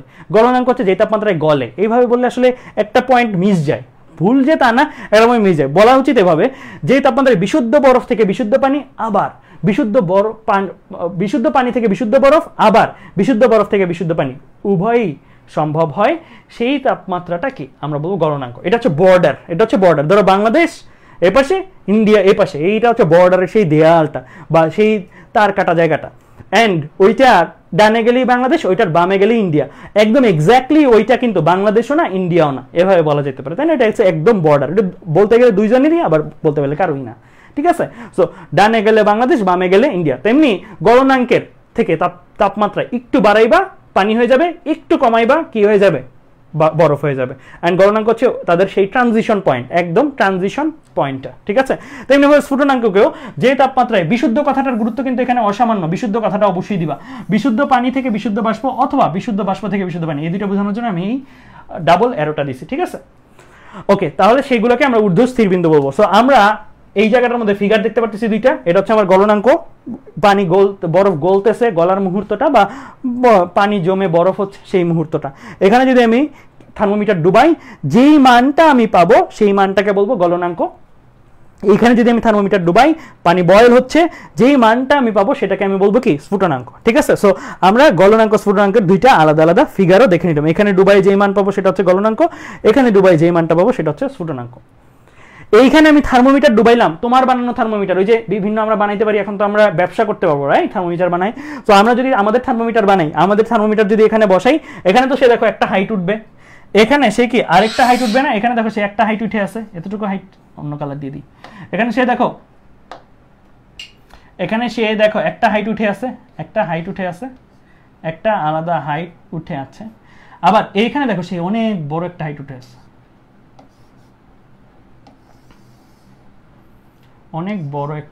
আছে, তো এই যে এই জায়গাটাতে অনেক বড় একটা হাইট যে উঠে আছে, এই জায়গায় যে হাইটটা উঠে আছে, যেই দৈর্ঘ্যের মানটা, সেটাকে আমরা নাম দিতে পারি এক্স স্টিম। এইখানে যে হাইটটা সে উঠে আছে, এই হাইটটা বা এই দৈর্ঘ্যটার আমরা নাম দিতে পারি এক্স আইস। তাহলে এক্স স্টিম কি, এক্স আইস কি, এটা কি বুঝছো? এক্স স্টিম হচ্ছে গলনাঙ্কে থাকা অবস্থায় বরফের উপরে আমাদের বানানো থার্মোমিটার বা ডিগ্রি সেলসিয়াসের বানানো থার্মোমিটার, বা যার বানানো থার্মোমিটারই হোক না কেন, যেই থার্মোমিটারই হোক না কেন, পারদ হোক, রোদ হোক, যেই থার্মোমিটার হোক না কেন, এইটা লাগানোর ফলে আমরা যে তাপমাত্রিক ধর্ম পাবো, আমরা পারদ থার্মোমিটার বসাইছি, তাহলে আমরা মাপবো কাকে? তাপমাত্রিক ধর্ম হিসেবে দৈর্ঘ্যকে। রোদ থার্মোমিটার বসাইলে আমরা কাকে মাপতাম? রোদকে। যেই থার্মোমিটার বসাইতাম সেইটাকেই আমরা মাপতাম। থার্মোকাপল বসাইলে আমরা মাপতাম কাকে? ভোল্টেজকে। বুয়েটে আমরা যখন ফার্স্ট ইয়ারে পড়ি, তখন ফিজিক্স ল্যাবে আমাদেরকে ল্যাবের একটা টাস্কই ছিল, 1 উইকের টাস্কই ছিল থার্মোকাপল থার্মোমিটারটা বানানো। অর্থাৎ আমরা ভোল্টেজ মাপতাম, ভোল্টেজ মাপে আমরা বলতাম আচ্ছা ভোল্টেজ এত, তাপমাত্রা এত, ঠিক আছে? সো এই জিনিসগুলো কিন্তু তোমরাও সামনে এক্সপ্লোর করবা ইনশাল্লাহ। যাই হোক, তো এখানে আমরা যেই মানটা পাবো সেটা হচ্ছে আমার এক্স আইস, পারথর্মোমিটার দৈর্ঘ্যের যে মানটা পাবো সেটা হচ্ছে এক্স আইস, এখানে দৈর্ঘ্যের যে মানটা পাবো সেটা হচ্ছে আমার কি? X steam. আর এখানকার যে তাপমাত্রাটা কি? টি আইস। আর এইখানকার যে তাপমাত্রাটাকে বলবো টি স্টিম। মানে নিম্ন স্থির বিন্দু বা গলনাঙ্ক, ঊর্ধ্ব স্থির বিন্দু বা স্ফুটনাঙ্ক। নিম্ন স্থির বিন্দুতে তাপমিতিক ধর্মের মান, ঊর্ধ্ব স্থির বিন্দুতে তাপমিতিক ধর্মের মান। তাহলে চলকগুলো আমরা মোটামুটি এখানে শিখে ফেললাম। টি স্টিম কি, টি আইস কি, এক্স স্টিম কি, এক্স আইস কি। Okay fine. এবার আসি কয়েকটা স্টিম আর আইসের ভ্যালু আমাদের কি করতে হবে, মাথায় রাখতে হবে। কয়েকটা স্টিম আর আইসের ভ্যালু কি করতে হবে, আমাদের মাথায় রাখতে হবে। কয়েকটা স্টিম আর আইসের ভ্যালু আমাদের মাথায় রাখতে হবে। সেটা কি, ডিগ্রি সেলসিয়াসে টি আইসের ভ্যালু 0, টি স্টিমের ভ্যালু 100। এটা আমরা সবাই জানি মোটামুটি কম বেশি। গলনাঙ্ক 0 ডিগ্রি, স্ফুটনাঙ্ক 100 ডিগ্রি সেলসিয়াস। 100 ডিগ্রি সেলসিয়াসে পানি বাষ্পীভূত হয়, 0 ডিগ্রি সেলসিয়াসে পানি বরফ গলে। ফারেনহাইটের ক্ষেত্রে এই ভ্যালুটা 32212, কেলভিনের ক্ষেত্রে এই ভ্যালুটা 273 373। ঠিক আছে, আমরা আমাদের বেশিরভাগ স্টুডেন্টেরই এটা মনে থাকে, কিন্তু এটা ভুলে যাই। ভুলবা না এখন থেকে। 3212 আমার সাথে মুখস্থ করো। ডিগ্রি ফারেনহাইটে নিম্ন স্থির বিন্দুর মান 32, ঊর্ধ্ব স্থির বিন্দুর মান 212। ডিগ্রি ফারেনহাইটে 32212, 32212, 32212, 32212। আশা করি এখন থেকে ভুলবা না। তো এই ভ্যালু দুইটা আমাদের একটু মুখস্থ করে ফেললে ভালো, আমাদের পরীক্ষায় এই জিনিস দুইটা কাজে লাগে। ফাইন। এবার আমরা চলে আসি একটা এখানে রাশি, এই জিনিসগুলো লিখে ফেলো ভাইয়া। এই টেবিলটা একটু তুলে ফেলো খাতায়, এই টেবিলটা একটু তুলে ফেলো খাতায়। এই যে সূত্র দুইটা দাগাইলাম ভাইয়া, মৌলিক ব্যবধান, এই সূত্রটা একটু লিখে ফেলো। মৌলিক ব্যবধান কি? মৌলিক ব্যবধান হচ্ছে খুব সহজ হিসাব, ঊর্ধ্ব স্থিরবিন্দু আর নিম্ন স্থিরবিন্দুর ব্যবধানকে আমরা বলবো মৌলিক ব্যবধান। ঊর্ধ্ব স্থিরবিন্দু আর নিম্ন স্থিরবিন্দুর ব্যবধানকে আমরা বলবো মৌলিক ব্যবধান। ঊর্ধ্ব স্থিরবিন্দু নিম্ন স্থিরবিন্দুর ব্যবধানকে আমরা বলবো মৌলিক ব্যবধান। চলো তো একটু মুখে মুখে করে ফেলি। এই জায়গায় মৌলিক ব্যবধান কত? 100 - 0, 100 - 0। এখানে মৌলিক ব্যবধান 100। এটার মৌলিক ব্যবধান কত? 32 - 212 - 32 মানে কত? 180। এখানে মৌলিক ব্যবধান কত? 373 - 273 মানে কত? 100। মানে কত? 100। তাহলে মৌলিক ব্যবধানগুলো আমরা শিখে ফেললাম। ঠিক আছে, মৌলিক ব্যবধানগুলো আমাদের কাজে লাগবে। কোথায় কাজে লাগবে? কোন কোন ম্যাথ আমরা করব যেখানে আমাদের ম্যাথে সরাসরি টি আইস দেওয়া থাকবে না, টি স্টিম দেওয়া থাকবে না, বলা থাকবে মৌলিক ব্যবধান এত। কাল্পনিক একটা স্কেল, সারা জীবন যে আমরা এই তিনটা স্কেল দিয়ে ম্যাথ করবো তা না। দেখবা কত রকমের ম্যাথ করি, ত্রুটিপূর্ণ স্কেল, কাল্পনিক স্কেল, রয়মার স্কেল, রেডম স্কেল, আরো অনেক ধরনের আমরা স্কেল দিয়ে আলাদা আলাদা করে ম্যাথ করব। সো আমরা মৌলিক ব্যবধানের সূত্রটা তাই মাথায় রাখতে হবে, কারণ আমরা মুখস্থ করতেছি এই তিনটা থার্মোমিটারের টি আইস আর টি স্টিমের মান, কিন্তু আরো থার্মোমিটার থাকতে পারে যেগুলোর জন্য আমার মৌলিক ব্যবধান দেওয়া থাকতে পারে, যেন আমি মৌলিক ব্যবধান দিলে ভয় না পেয়ে যাই, আমি যেন বুঝি ও আচ্ছা টি স্টিম আর টি আইস দেওয়া আছে। ঠিক আছে, ওকে ফাইন। তাহলে আশা করি এই দুইটা জিনিস তোমাদের লেখা হয়েছে, এই লাইনটা অ্যান্ড এই টেবিলটা, এই লাইনটা অ্যান্ড টেবিলটা। আরো 5 সেকেন্ড দিলাম, লিখে ফেলো। আরো 5 সেকেন্ড দিলাম, লিখে ফেলো এটা আর এটা। দেখি কমেন্টে কি অবস্থা।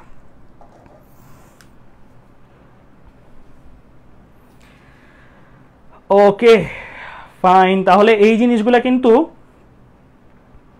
এই যা যাই পড়াইলাম এই জিনিসগুলো কিন্তু সবগুলোই কাজে লাগবে। এখন থেকে আমাদের অ্যাকচুয়ালি এটার আরো দুইটা পেজ আছে, এই দুইটা পেজের পর অ্যাকচুয়ালি আমাদের মজার জিনিসগুলো শুরু। আজকের ক্লাসটা একটু বেসিক ধর্মী, পরের ক্লাসগুলো একদম ম্যাথ ধর্মী ক্লাস করাইতে মজা অ্যান্ড করতেও মজা। সো এই জিনিসগুলো না পড়লে আবার ওইগুলো কিছুই বুঝবা না। অ্যান্ড এই জিনিসগুলো করে ফেলা কিন্তু তুমি, আমি বলতে পারি যে তোমরা অনেকগুলো নাম্বারের দ্বার প্রান্তে ইনশাল্লাহ চলে যাবা, কারণ এই জিনিসগুলো ওইভাবেই পড়ানোর চেষ্টা করতেছি যেন ইঞ্জিনিয়ারিং অ্যাডমিশন টেস্ট হোক বা এইচএসসি হোক, যে কোনো জায়গায় আর সমস্যা না হয়। Okay fine. এবার আমরা চলে আসি, আমরা তাপমিতিক ধর্ম সমানুপাতিক তাপমাত্রা ধরে, তাপমিতিক ধর্ম সমানুপাতিক তাপমাত্রা ধরে কি ফর্মুলা দাঁড় করাইছিলাম একটু আগে। এখন সেম ভাবে ভাইয়া, সেম ভাবে এখন তাপমিতিক ধর্মের পরিবর্তন সমানুপাতিক তাপমাত্রার পরিবর্তন, এটা চেঞ্জ নিয়ে। আগেরটা ছিল কি তাপমাত্রা বাড়াইলে তাপমিতিক ধর্ম বাড়ে, এখন হচ্ছে তাপমাত্রা 10 ডিগ্রি বাড়াইলে 10 ডিগ্রি পরিবর্তন করলে তাপমিতিক ধর্মের এত সেন্টিমিটার পরিবর্তন হয়, যদি তাপমাত্রা 100 ডিগ্রি বাড়াইলে তাপমিতিক ধর্মের আগেরটা মাল্টিপ্লাইড বাই 10, মানে ওইটা 10 টাইম। যেমন তাপমাত্রা আগে বাড়াইছি 10 ডিগ্রি, যতটুকু তাপমিতিক ধর্মের পরিবর্তন হয়েছিল, তাপমাত্রা এখন বাড়াইছি 100 ডিগ্রি, আগের চেয়ে 10 গুণ, তাহলে তাপমিতিক ধর্মের আগের চেয়ে 10 গুণ পরিবর্তন হবে। দ্যাট মিনস কি তাদের পরিবর্তনগুলো পরস্পর সমানুপাতিক সম্পর্কে সম্পর্কিত। এক্স দিয়ে আমরা কি বুঝছিলাম? তাপমিতিক ধর্ম। টি দিয়ে আমরা কি বুঝছিলাম? তাপমাত্রা। ডিএক্স দিয়ে কি বুঝছিলাম? Difference in X, that means তাপমিতিক ধর্মের পরিবর্তন। ডিটি দিয়ে কি বুঝতেছি? Difference in T, that means তাপমাত্রার পরিবর্তন। এই দুইটা পরস্পর সমানুপাতিক সম্পর্কে সম্পর্কিত, এটা পরীক্ষিত। এগুলো কি এক্সপেরিমেন্টাল? বলতে পারবো ভাই এগুলো কোথা থেকে নিয়ে আসছেন? এগুলো এক্সপেরিমেন্টাল, এক্সপেরিমেন্ট করে করে বিজ্ঞানীরা এই সম্পর্কগুলো দাঁড় করাইছে। সো এটা এক্সপেরিমেন্টাল ভ্যালু থেকে ডি এক্স সমানুপাতিক ডিটি আমরা লিখতে পারি। আমরা একটু আগেই দেখছি নিম্ন স্থির বিন্দু তাপমাত্রাকে টি আইস বলি, নিম্ন স্থির বিন্দুর তাপমাত্রায় তাপমাত্রিক ধর্মকে এক্স আইস বলি, ঊর্ধ্ব স্থির বিন্দুর তাপমাত্রাকে টি স্টিম বলি, আর ওই তাপমাত্রায় তাপমাত্রিক ধর্মকে এক্স স্টিম বলি। একটু আগেই দেখছিলাম না থার্মোমিটার ডুবাই। এখনো কি আমরা একটা কোভিড পেশেন্ট বা যে কারো একজনের তাপমাত্রা বের করতে চাই, যার তাপমাত্রা বের করতে চাই সেইটা ধরে নিলাম টি। আমার বানানো থার্মোমিটার দিয়ে যার তাপমাত্রা বের করতে চাই সেটা ধরে নিলাম টি। আমার বানানো থার্মোমিটারটা ওই লোকের বা ওই মানুষটার গায়ে লাগাইলে যেই তাপমাত্রিক ধর্মটা পাবো সেটাকে আমরা মানুষটার গায়ে লাগাই আমি যেই রিডিংটা পেলাম, যতটুকু হাইট, যত সেন্টিমিটার বা মিলিমিটার, সেটাকে আমরা বলছি কি এক্স। এই ক্ষেত্রে নির্ণেয় তাপমাত্রা আমার টি, আর ওই নির্ণেয় তাপমাত্রার বডিতে লাগানোর ফলে তাপমাত্রিক ধর্মের মান পাইছি এক্স। আমরা সূত্রটা কি লিখছি? পরিবর্তন সমানুপাতিক পরিবর্তন। পরিবর্তন কয়টা জিনিসের মধ্যে হয়? দুইটা জিনিসের মধ্যে পরিবর্তন হয়। তাহলে আমার এখানে কয়টা জিনিস আমি এখানে দেওয়া? একটা, দুইটা, তিনটা। আমার তাহলে কি দুইটা নিয়ে কাজ করতে হবে। আমার কি করতে হবে? দুইটা নিয়ে কাজ করতে হবে। আমি একবার করলাম কি এইটা আর এইটা নিয়ে কাজ করলাম। নির্ণেয় তাপমাত্রা আর নিম্ন স্থির বিন্দুর মধ্যে তাপমাত্রার পার্থক্য কত? এই যে তাপমাত্রার পার্থক্য ডিটি যেটা, সেটা কত? টি মাইনাস টি আইস। তাপমাত্রা টি, টি আইস। তাপমাত্রার পার্থক্য কত? টি মাইনাস টি আইস। তাপমাত্রিক ধর্মের পার্থক্য কত? X minus X ice. X minus X ice. এই সম্পর্কটাই ফালাই দিলাম এখানে, এই সম্পর্কটা এখানে প্রয়োগ করছি, আর কিচ্ছু করি নাই কিন্তু ভাইয়া। দুইটা জিনিস নিচ্ছি, কারণ পরিবর্তন তো দুইটা জিনিস নিয়ে করতে হয়, একাধারে তো তিনটা করতে পারবো না, দুইটা করে নিয়ে করতে হবে। তো আমি একবার ওকে আর ওকে নিলাম। নির্ণেয় তাপমাত্রা আর নিম্ন স্থির বিন্দু। নির্ণেয় তাপমাত্রা টি, নিম্ন স্থির বিন্দুর তাপমাত্রা টি আইস, তাপমাত্রার পার্থক্য টি মাইনাস টি আইস। নির্ণেয় তাপমাত্রায় তাপমাত্রিক ধর্ম এক্স, আর নিম্ন স্থির বিন্দুতে তাপমাত্রিক ধর্ম X ice, X minus X ice. সমান সমান দিছি কি, এখানে একটা ধ্রুবক আসছে, ধ্রুবকটা হচ্ছে কি আমার কে। সমানুপাতিকের বদলে সমান সমান আর কে আসছে। এবার আসি আমরা আরেকবার এই ফর্মুলাটাই ব্যবহার করব। আরেকবার কোনটা ব্যবহার করব ভাইয়া? এটা ব্যবহার করব, এটাই আরেকবার ব্যবহার করব। এখন ব্যবহার করব ঊর্ধ্ব স্থির বিন্দু আর নিম্ন স্থির বিন্দুর মধ্যে। ঊর্ধ্ব স্থির বিন্দু আর নিম্ন স্থির বিন্দুর মধ্যে ঊর্ধ্ব স্থির বিন্দু তাপমাত্রা কত? টি স্টিম। ঊর্ধ্ব স্থির বিন্দু নিম্ন স্থির বিন্দু তাপমাত্রা কত? টি আইস। টি স্টিম মাইনাস টি আইস। ঊর্ধ্ব স্থির বিন্দু আর নিম্ন স্থির বিন্দুর মধ্যে তাপমাত্রার পার্থক্য হচ্ছে টি স্টিম মাইনাস টি আইস। ঊর্ধ্ব স্থির বিন্দুতে তাপমাত্রিক ধর্ম কত? X steam. নিম্ন স্থির বিন্দুতে তাপমাত্রিক ধর্ম কত? X ice. তাহলে তাদের মধ্যে তাপমাত্রিক ধর্মেরও কি করলাম? পার্থক্যটা করলাম। পার্থক্য করে কি করলাম? সমানুপাতিক দিলাম। তাহলে এই দুইটা তাপমাত্রার পার্থক্য, এই দুইটার তাপমাত্রিক ধর্মের পার্থক্য পরস্পর সমানুপাতিক। সমান সমান দিলাম, একই ধ্রুবক আসলো। কেন একই ধ্রুবক ভাইয়া? আমি কি এই তিনটা যখন মাপছি, তিনটা ভিন্ন ভিন্ন থার্মোমিটার ইউজ করছি? না, একটা থার্মোমিটার ইউজ করছি। এক একটা থার্মোমিটারের জন্য এই ধ্রুবক হয়ে যায়, এই ধ্রুবকগুলা ফিক্সড হয়ে যায়। এই ধ্রুবকগুলা কি হয়ে যায়? ফিক্সড হয়ে যায়। তুমি আরেকটা থার্মোমিটার দিবা, আরেকটা কে আসবে, কিন্তু তোমার বানানো থার্মোমিটার এটা দিয়ে যদি তুমি তিনটা কাজ করো, তিনটা X ice X steam X যদি একই থার্মোমিটার দিয়ে মাপা জিনিস হয়, তাহলে এই কে মাস্ট বি সেম হবে। একই থার্মোমিটার জন্য কে ধ্রুবক। এখানে একটা সম্পর্ক পাইছি ভাইয়া, এইখানে একটা সম্পর্ক পাইছি ভাইয়া। দুই নাম্বার সম্পর্ককে এক নাম্বার সম্পর্ককে দুই নাম্বার সম্পর্কতে যদি ভাগ দিই, অর্থাৎ 1/2 যদি করি, 1/2 যদি করি, দেখো তো 1/2 যদি করি, এইটা ডিভাইড বাই এটা, তাহলে থাকবে কি? T minus T ice divide by T steam minus T ice. বাম পাশ গেল, সমান সমান ওই পাশে কি? কে আর কে কাটাকাটি, X minus X ice divide by X steam minus X ice. That means আমি যেটা বলতে যাচ্ছি সেটা কি ভাইয়া?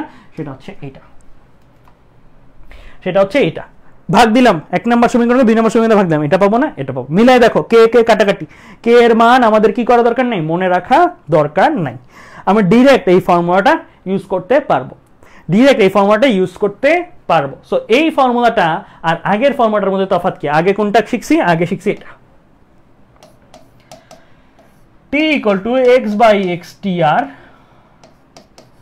ইনটু 273.16। এটা দিয়েও থার্মোমিটার বানানো যায়, এটা দিয়েও থার্মোমিটার বানানো যায়। এখানেও নির্ণয় জিনিস এটা, এখানেও নির্ণয় জিনিস এই টিটা। হ্যাঁ, এইটা হচ্ছে এক স্থির বিন্দু নীতির মাধ্যমে বানানো, এটা দ্বি স্থির বিন্দু নীতির মাধ্যমে বানানো। এটা মোর অ্যাকুরেট, বাট এটা কম্পারেটিভলি একটু লেস অ্যাকুরেট। এমন না যে খুব বেশি আহামরি পার্থক্য মানে আসবে, কিন্তু এইটা যেটা আছে আমাদের বাস্তব জীবনে যে থার্মোমিটারগুলো দেখতেছি ওইগুলো সবগুলো এই নীতিটাকে কাজে লাগায় বানানো হয়। এই হাইটটা ওই হাইটটা আমরা আগে একটা হাইটকে ফিক্স করতাম, ওইটার সাপেক্ষে মাপতাম, মানে এক্স টি আর যেটা ওইটাকে ফিক্স করতাম, ওইটার সাপেক্ষে মাপতাম। আর এটার মাধ্যমে কি দুইটা ফিক্স করা হয়, এক্স আইস আর এক্স টিম, ওই যে ঠিক দুইটা গাছের মাধ্যমে যে ওই লোকের অবস্থানটা মাপতেছে সেটার মতো। তাহলে এইটাও কিন্তু একই পারপাস একই, এটা হচ্ছে একটা উপায়, এটা আরেকটা উপায়। দুইটা মূলনীতি আমি বলছি, এক স্থির বিন্দুর নীতি আর দ্বি স্থির বিন্দু নীতি। এটা হচ্ছে এক স্থির বিন্দু নীতির মাধ্যমে পরিমাপ, দ্বি স্থির বিন্দু নীতির মাধ্যমে পরিমাপ।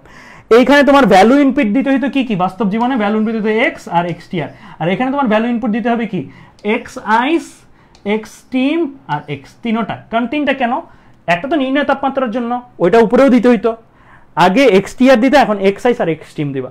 এইটা কেন বেশি ইউজ করি, কারণ এটাতে কি চাপের লিমিটেশন আছে নাই, এটাতে তুমি কোন চাপে কাজ করো, এটাতে তুমি 1 ATM চাপে কাজ করো। আর এটা কোন চাপে কাজ করো, এটা তুমি কাজ করো কোন চাপে 0.006 ATM, তাই না? তার মানে এইটা দিয়ে তুমি বাজারে বাণিজ্যিক স্কেল বানাইলে মানুষদের যদি বলো যে আপনি আমার বানানো থার্মোমিটার ইউজ করবেন, বরফের গায়ে লাগাবেন, সেই কি বাসা বাড়িতে 0.006 ATM চাপ ইউজ বানাইতে পারবে না। তোমার হয়তো নিজের এটা করে নিতে হবে, কিন্তু এটা দিয়ে করা কোনো ব্যাপার, গলনাঙ্ক স্ফুটনাঙ্ক তো আমাদের স্বাভাবিক চাপেই হয়, স্বাভাবিক চাপে আমরা করতে পারি। সো এটা মোর ইউজড, এটা বেশি আমরা ব্যবহার করি, ঠিক আছে?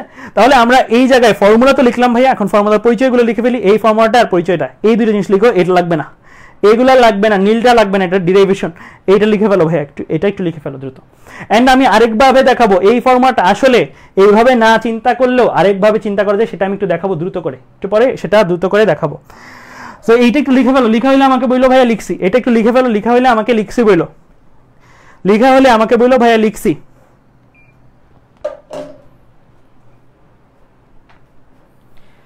লিখা হলে আমাকে বললো লিখছি।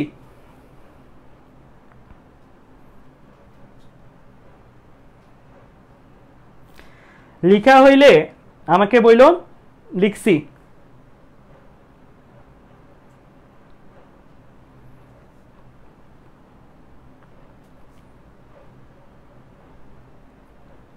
আচ্ছা, একজন প্রশ্ন করছো, মাইশা আজরা নিহা, টি মাইনাস টি আইসে টি আগে কেন লিখলাম, টি আইস আগে কেন না লিখলেও হবে, সমস্যা নেই। বাট আমরা প্রচলিতভাবে এইটাই ইউজ করি, মানে এটা তুমি বইপত্র, খাতা, পুস্তক, যে কোনো স্যারের বই, সব বইতে এটাই পাবা। সো এটা কমন প্র্যাকটিস দেখে এটা ইউজ করি। এমন না যে তুমি এইটা ছাড়া অন্যটা দিয়ে করলে ভিন্ন মান আসবে, একই মান নিয়ে আসবে, কিন্তু তখন তোমার নিজের বানানো ফর্মুলা হবে এটা। অ্যান্ড ওইটা যেটা প্রচলিত না ফর্মুলা দিয়ে ইউজ করলেও করা যাবে, কিন্তু ওইটা তোমার কি দেখাই নিতে হবে ওইটা কিভাবে, কারণ ওইটার সাথে ইউজ টু না আমরা সবাই। ওকে ওকে ফাইন, সবাই বলছো লিখছি। এইবার আমি একটু এইটাকেই ভিন্নভাবে দেখাবো, এই ফর্মুলাটাকে একটু ভিন্নভাবে দেখাবো। অ্যান্ড আমার ক্লাসগুলো একটু লম্বা হবে, সরি ফর দ্যাট, একটু বড় হবে। আমি সকালবেলা বলতেও ভুলে গেছি, স্ট্যাটাসে বলা উচিত ছিল যে একটু লম্বা হবে, খাওয়া দাওয়া করে নিও, এটার জন্য এক্সট্রিমলি সরি। বাট যারা যারা খাইতে যাবা, খেতে দেখো দরকার হইলে, আর না হলে পরে রেকর্ডেড দেখো, কিন্তু আমরা একটু কয়েকটা জিনিস শেষ করা যায়, না হলে শান্তি লাগবে না।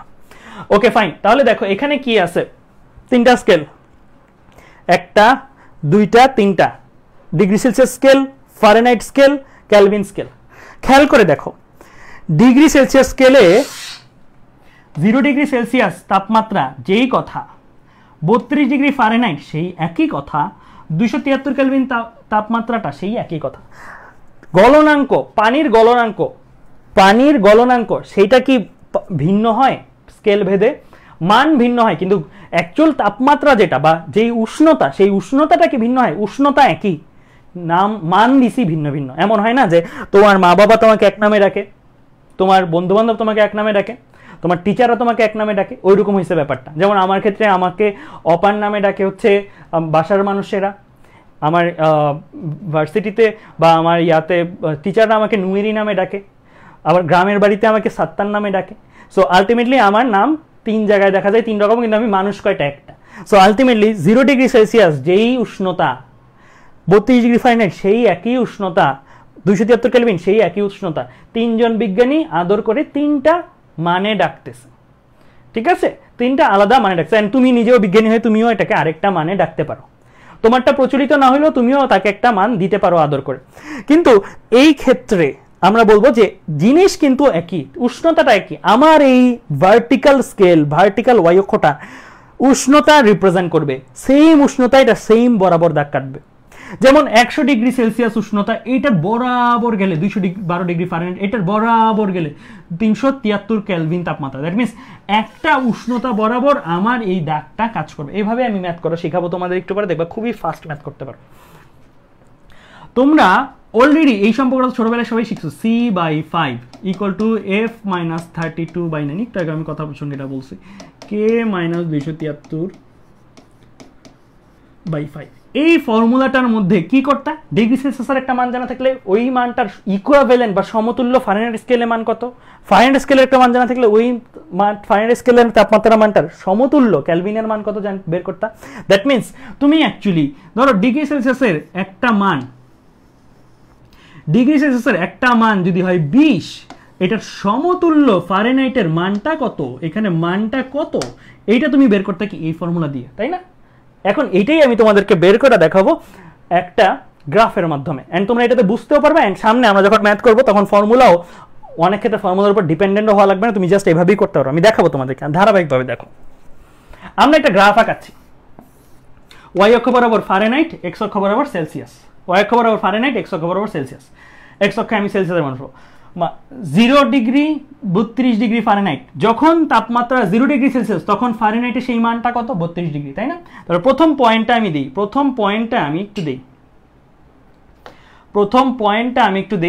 তার মানে শূন্য ঘর, এক্স অক্ষ বরাবর তো আমার শূন্য, তাই না, 0 ডিগ্রি। ওয়াই অক্ষ বরাবর কত, 32 ঘর, তাহলে 32 ঘর উপরে উঠি, 32 ঘর, 0,32, তাহলে এই পয়েন্টের স্থানাঙ্ক কত, 0,32। এই পয়েন্টের স্থানাঙ্ক কত, এই পয়েন্টের স্থানাঙ্ক কত, 100 ডিগ্রি সেলসিয়াসের জন্য সমতুল্য ফারেনহাইটের মান কত, 212। তাহলে 100 ঘর ডানে যাব, গেলাম 100 ঘর ডানে, 212 ঘর উপরে উঠলাম, 212 ঘর উপরে, এই যে 212 ঘর উপরে, 100 ঘর ডানে আমি লিখে ফেলি, এটা লিখে ফেলি, তাহলে বুঝতে সুবিধা হবে। 100 এটার মান 100 ডিগ্রি সেলসিয়াস, আর এটা হচ্ছে 212 ডিগ্রি ফারেনহাইট।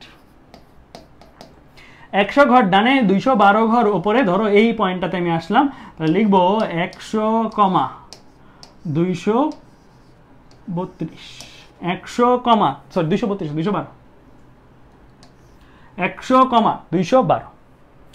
লিখলাম। এখন এই দুইটা পয়েন্টকে আমি যোগ করে দিলাম, সরলরেখা হয়ে গেল না একটা সরলরেখা। তোমরা সবাই আশা করি, আমার এখানে যারা ছাত্র আছো আশা করি সবাই ঢালের সূত্র জানো, 9-10 থেকে পড়ে আসা একটা জিনিস, কোটি দ্বয়ের অন্তর বাই ভুজদ্বয়ের অন্তর। ঢাল ইকুয়াল টু কি, সরলরেখার ঢাল ইকুয়াল টু কি, কোটি দ্বয়ের অন্তর বাই ভুজদ্বয়ের অন্তর, y2 - y1 divide by x2 - x1। এটাকে একবারে আমরা লিখতে পারি del y by del x, একবারে আমরা লিখতে পারি না del y by del x, কোটি দ্বয়ের অন্তর বাই ভুজদ্বয়ের অন্তর, ঢালের সম্পর্ক লিখছি, আর কিছু না। তোমার কি দরকার, যে কোনো একটা মান 20 এর জন্য, ডিগ্রি সেলসিয়াসের যে কোনো একটা মান 20 এর জন্য সমতুল্য ফারেনহাইটের মানটা দরকার, সমতুল্য ফারেনহাইটের মানটা দরকার। ধরে নিলাম আমি এই যে এই পয়েন্টটার দরকার, রাইট, এই পয়েন্টটা তোমার দরকার। আমি একটা সূত্রই তোমাকে দেখাই, তাহলে তোমার বুঝতে সুবিধা হবে। ধরো 20 ডিগ্রিটাকে আর 20 ডিগ্রি না লিখে আমি একটা সম্পর্ক দাঁড় করে, 20 ডিগ্রিটাকে আমি বলতেছি আমার ধরো C ডিগ্রি সেলসিয়াস তাপমাত্রার জন্য যেই ফারেনহাইটটা আসে, সেই ফারেনহাইটটাকে মানে সেই এফটাকে আমার দরকার, দ্যাট মিনস এইটা যদি C,F পয়েন্ট হয়, C,F পয়েন্ট। কেন C,F লিখলাম, কারণ C ঘর ডানে গেলে যত ঘর উপরে উঠা হয় এই পয়েন্ট বরাবর, C ঘর ডানে গেলাম, উপরে গেলাম, যে জায়গায় ছেদ করলো ওই বরাবর F কত, ওই Fটাই দরকার। এই Fটাই হবে আমার কি, C এর সমতুল্য ফারেনহাইট। যেহেতু 100 এর সমতুল্য ফারেনহাইট 212, 0 এর সমতুল্য ফারেনহাইট 32, 0 ডিগ্রি সেলসিয়াসের সমতুল্য, C ডিগ্রি সেলসিয়াসের সমতুল্য ফারেনহাইট কত, F ডিগ্রি ফারেনহাইট। অ্যান্ড Fটাকে আমি বের করব। সো আমি কি করতেছি, ঢালের সূত্র ব্যবহার করছি। একটু খেয়াল করে রাখো ভাইয়ারা, একটা সরল রেখায় ঢাল তুমি যেইখানেই বের করো, তুমি এইখানে বের করো, এইখানে বের করো, বড় রেঞ্জ নিয়ে বের করো, ছোট রেঞ্জ নিয়ে বের করো, যেইভাবেই বের করো, কোটি দ্বয়ের অন্তর বা ভুজদ্বয়ের অন্তরের জন্য তো 2টা কোটি দরকার, 2টা ভুজ দরকার। যেই 2টা কোটি বা যেই 2টা ভুজি নাও না কেন, এইটা অ্যান্ড এই পয়েন্ট আর এই পয়েন্ট নাও, এই পয়েন্ট বা এই পয়েন্ট নাও, এই পয়েন্ট নাও, যেই 2টাই নাও না কেন, সবসময় ঢালের মান একটাই। সরল রেখায় যে কোনো 2টা বিন্দু দিয়ে কোটি দ্বয়ের অন্তর বা ভুজদ্বয়ের অন্তর করো না কেন, ঢাল একটাই পাবা, ঢাল কি হবে না, ভিন্ন হবে না। তো আমার এখানে 3টা পয়েন্ট আছে, অন্তর বা পার্থক্য করতে হলে কয়টা লাগে, 2টা পয়েন্ট লাগে। তো আমরা 2টা এভাবে করব, একবার 1-2 জনের নিয়ে করব, আরেকবার 2 জনের, দুইবারই এই ঢাল বের করব। একবার আমি ঢাল বের করব কাদেরকে নিয়ে, এই পয়েন্টটা আর এই পয়েন্টটা নিয়ে, এই দুইটা পয়েন্ট নিয়ে একবার আমি ঢাল বের করবো। সো কোটি দ্বয়ের অন্তর মানে কি, এখানে কত কত আছে, f মাইনাস 32। দেখো ভাইয়ার লেখাটা বুঝো কিনা, কোটি দ্বয়ের অন্তর ডেল ওয়াই লিখছে y2 minus y1, f minus 32, কোটি এখানে f, কোটি এখানে 32, f মাইনাস 32 ডিভাইডেড বাই ভুজ দ্বয়ের অন্তর, ভুজ দ্বয়ের অন্তর কি c মাইনাস 0, c মাইনাস 0 লিখলাম, একবার ঢালের সূত্র ফেললাম। এবার এটাতে আসি 212, এবার আমি আরেকটা পয়েন্ট নিয়ে কাজ করবো, এবার হচ্ছে এটা নিয়ে কাজ করতেছি, এটা এই পয়েন্টটা আর এই পয়েন্টটা, একবার আমি এই দুইটা পয়েন্ট নিয়ে ঢাল বের করছি, এবার এই দুইটা পয়েন্ট ফার্স্ট আর লাস্ট এই দুইটা পয়েন্ট নিয়ে ঢাল বের করবো। তাহলে এখানে কোটি কত 212, ভুজ কোটি কত এখানে 32, তাহলে 212 মাইনাস কত 32, এখানে ভুজ কত 100, কোটি কত 0, তাহলে 100 মাইনাস 0, 100 মাইনাস 0। তাহলে এই জায়গা থেকে খেয়াল করে দেখো, এই যে সম্পর্কটা আসছে না আমাদের, এই যে এটা এতটুকুটা আসছে না, এতটুকু একটু হিসাব টিসাব করি চলো। মাইনাস 0 আছে না, এটা তো কিছুই নাই, তাহলে f মাইনাস 32 থাকবে। 212 মাইনাস 32 কত 80, 180 না, এটা কত আসে, এটা 180, ভিন্ন কালার দিয়ে লিখি তাহলে বুঝতে সুবিধা হবে, এটা 180, এই দুটো বিয়োগ করলে কত আসে 180, নিচে কত 100, 180 আর 100 যদি কাটাকাটি করো, 20 দিয়ে ভাগ দিলে আর কি, এখানে পাবা 9, এখানে পাবা কত 5, 20 দিয়ে ভাগ দিছো, 100কে 20 দিয়ে ভাগ দিছো, 180কে 20 দিয়ে ভাগ দিছো, তাহলে 9 পাচ্ছ, 180 100কে 20 দিয়ে ভাগ দিলে 5 পাচ্ছ, 5 এখানে কি পাচ্ছ 5, এখানে পাচ্ছ কত 5। তাহলে খেয়াল করে দেখো, তাহলে আছে কি আমার f minus 32 divided by c equal to 9/5, equal to কত 9/5। এইটাকেই যদি আমরা আলাদা করে লিখি, উল্টাই দিই মানে পার্থক্য করে দিই, মানে সিটাকে এর পাশে দিলাম, 9টাকে এর পাশে নিয়ে আসলাম, সিটাকে এর পাশে নিলাম, 9টাকে এর পাশে নিয়ে আসলাম, তাহলেই কি আমার এই জিনিসটা চলে আসে না, f minus 32 divided by 9 equal to c minus 0, যেটা এটা লেখা লাগবে না, c/5। তাহলে এই যে সম্পর্কটা, এই সম্পর্কটাই আসলে কে, এটা না, এই সম্পর্কটাই আসলে কে, এটা, এই সম্পর্কটাই আসলে কে, এটা না, এটা। আমরা কিভাবে করছি, ঢাল দিয়ে করছি, তাহলে তোমরা এতদিন পর্যন্ত যেই সম্পর্কটা শিখছো, এটা আসলে কোথা থেকে আসছে, সরলরেখার সূত্র থেকেও এটা আমরা ডিরাইভ করতে পারি। সো এই সম্পর্কটারও রিজন আছে। এখন আমি তো এই দুইটা দেখাইলাম, তুমি একইভাবে আমি এই দুইটা স্কেল নিয়ে করছি না, তুমি এটা স্কেল নিয়ে করো, তাহলে তুমি এইটা আর এটা পাবা, যেই কোনো দুইটা স্কেল নিয়ে করো। আমি ডিগ্রি ফারেনহাইট বা ডিগ্রি সেলসিয়াস নিয়ে করছি, তাই আমি এই সম্পর্কটা পাইছি, এটা পাইছি। তুমি ডিগ্রি সেলসিয়াস আর কেলভিন নিয়ে করো, এইটা আর এটা পাবো। সো এইভাবে তুমি সম্পর্ক দাঁড় করাতে পারো। এন্ড মজার ব্যাপার কি জানো, একটু আগে যে আমরা একটা ফর্মুলা লিখছিলাম না, ওই ফর্মুলাটাও অ্যাকচুয়ালি এখান থেকে আসে, T minus T ice divided by T steam minus T ice equal to X minus X ice divide by X steam minus X ice. এই যে সম্পর্কটা একটু আগে লিখছিলাম না আমরা, এই সম্পর্কটা একটু আগে এই সম্পর্কটা লিখলাম, এই সম্পর্কটাও কিন্তু সেম টু সেম এইভাবে দাঁড় করাইতে তুমি পারবা। কিভাবে? তখন তুমি শূন্যের জায়গায় ইউজ করবা টি আইস, 32-এর জায়গায় ইউজ করবা তুমি এক্স আইস, 100-এর জায়গায় ইউজ করবা তুমি টি স্টিম, 212-এর জায়গায় তুমি ইউজ করবা এক্স স্টিম, আর এইটার জায়গায় ইউজ করবা তুমি টি, আর এফ এর জায়গায় ইউজ করবে তুমি এক্স। এই সম্পর্কটাই তুমি পাবা, একটু আগে যেটা আমরা দাঁড় করাইলাম না বাংলা ভাষায় আলাদা আলাদা করে লিখে, এই সেম সম্পর্কটা, এই যে এই সম্পর্কটা কিন্তু তুমি এই সরল রেখা থেকেও পাবা। আজকে আমাদের যে নোট শেয়ারিং গ্রুপ আছে, সেই গ্রুপে আমাকে দেখাবা, যারাই এই গ্রাফের মাধ্যমে এই সূত্রটা ডিরাইভ করতে পারো, তারা এটা আমাকে করে দেখাবা। গ্রাফের মাধ্যমে এই সূত্রটা যারা ডিরাইভ করতে পারো, তারা আমাকে এটা একটা করে দেখাবা। সেম ভাবে ভাইয়া এই সূত্রটা ফেলবা, দেখবা যে এই জায়গায় মানগুলো বসে টি আইস এক্স আইস, টি steam x steam, T X দিয়ে ঢালের সূত্র দুইবার ফেললেই এটা চলে আসবে। ঢালের সূত্র দুইবার ফেললেই কি চলে আসবে, এইটা চলে আসবে। এন্ড এইভাবেই কিন্তু আমরা এই সূত্রটা দাঁড় করাইতে পারি। তো এখন অনেক কথা বললাম ভাইয়া, এখন আমি তোমাদেরকে শর্টকাটে একটা দুইটা ম্যাথ দেখাবো। নেক্সট ক্লাসে আমরা পুরোটাই ম্যাথের উপরে করব। শর্টকাটে একটা জিনিস দেখাবো, তাহলে তোমাদের জিনিসগুলো ক্লিয়ার হয়ে যাবে। আমি যখন ম্যাথ করবো এটা দিয়েই শেষ করবো ভাইয়া, আর বড় করবো না ক্লাস, কারণ আজকে ফার্স্ট ক্লাস, বেশি প্যারা দিলে তুমি বলবো ভাইয়া অনেক প্যারা দেয়। সো আমি একটা সম্পর্ক দিয়ে শেষ করবো, তারপরে আমি দেখাবো যে নেক্সট ক্লাসে আমাদের ম্যাথ করার স্ট্র্যাটেজিটা কি হবে। দ্রুত আমি একটা দেখাই। আমরা এই পর্যন্ত শিখছি আজকের ক্লাসে, এই জিনিসগুলো শিখছি, এই সম্পর্কটা শিখছি। এখন আমি ম্যাথ করার স্ট্র্যাটেজি দেখাবো। ম্যাথ করার জন্য তুমি যখন ম্যাথ করবা, তখন তুমি কি করবা? তখন তুমি স্কেল আঁকবা দুইটা, স্কেল আঁকার পরে সাপোজ ধরো কথার কথা তোমাকে বললো যেটা যখন ডিগ্রি সেলসিয়াসে তাপমাত্রা 20 তখন ফারেনহাইটে তাপমাত্রা কত, এটা ধরো জানতে চাইলো, এটা একটা প্রশ্ন। বললো ডিগ্রি সেলসিয়াসের তাপমাত্রা যখন 20 তখন ফারেনহাইটের তাপমাত্রা কত, তখন তুমি এই ফারেনহাইটের তাপমাত্রাকে ধরে নিবা x x। যখন ম্যাথ করবা খুব ফাস্ট, সমান সমান দিবা, দুইটা দাগ টানবা, একবার 20 মাইনাস 0, দেখো ভাইয়া কেমনে করি, 20 minus 0 divided by 100 minus 0, 100 minus 0 কি করছি ভাইয়া, নির্ণেয় ডিভাইড বাই শেষ, মানে নিম্ন স্থির বিন্দু ঊর্ধ্ব মাইনাস নিম্ন স্থির বিন্দু, ডিরেক্ট লিখি আর কি, গ্রাফ থেকে একদম ডিরেক্ট লিখি, মানে এই দাগগুলা থেকে। একটু পরের ক্লাসে বুঝবা যে ভাইয়া কেন এভাবে করছি এন্ড এভাবে করলে কি লাভ, এটা আজকে ক্লাসে বুঝবা না। দেন পরেরটাতে চলে যাবো, পরেরটা তো সেম কাজ করবা, x minus 32, x minus 32 divided by 212 minus 32, 212 minus 32, ঠিক আছে, 212 মাইনাস 32। এইভাবে যদি করো ডিরেক্টলি ক্যালকুলেটরে 1 সমীকরণ 51 সলভ করবে, এক লাইনের মধ্যে ম্যাথ হয়ে যাবে। আমি যখন অ্যাডমিশন টেস্টে করতাম আমি জাস্ট 2টা লাইন লিখতাম ম্যাথে, 2টা লাইন লিখলেই বুয়েট অ্যাডমিশন টেস্টে সাধারণত 10 এ 10 পাওয়া যায়। একই সির জন্য তোমার আগে ফর্মুলা লেখা লাগবে, ওই যে ওইটা টি মাইনাস টি এস এর ফর্মুলা দেখে করা লাগবে, কিন্তু অ্যাডমিশনের জন্য আমি বলে দিলাম আমি জাস্ট 2টা লাইন লিখে এই ম্যাথগুলো করতাম এটা আঁকার পর। সো এই জিনিসটা আমি দেখাবো কিভাবে ভাইয়া এরপরে আর হিসাব না করে ডিরেক্ট এক্স আনতাম, কিভাবে ভাইয়া এই জিনিসটা লিখছি, পরের ক্লাসে আরো বেটার বুঝতে পারবা। সো আমি যে জিনিসটা বললাম আবার একটু দেখাই দিই, তাহলে তোমাদের টেকনিকটা আজকে শিখলা, পরের ক্লাসে শিখবা যে কেন টেকনিক আসলে মাহাত্ম্যটা পরের ক্লাসে শিখবা।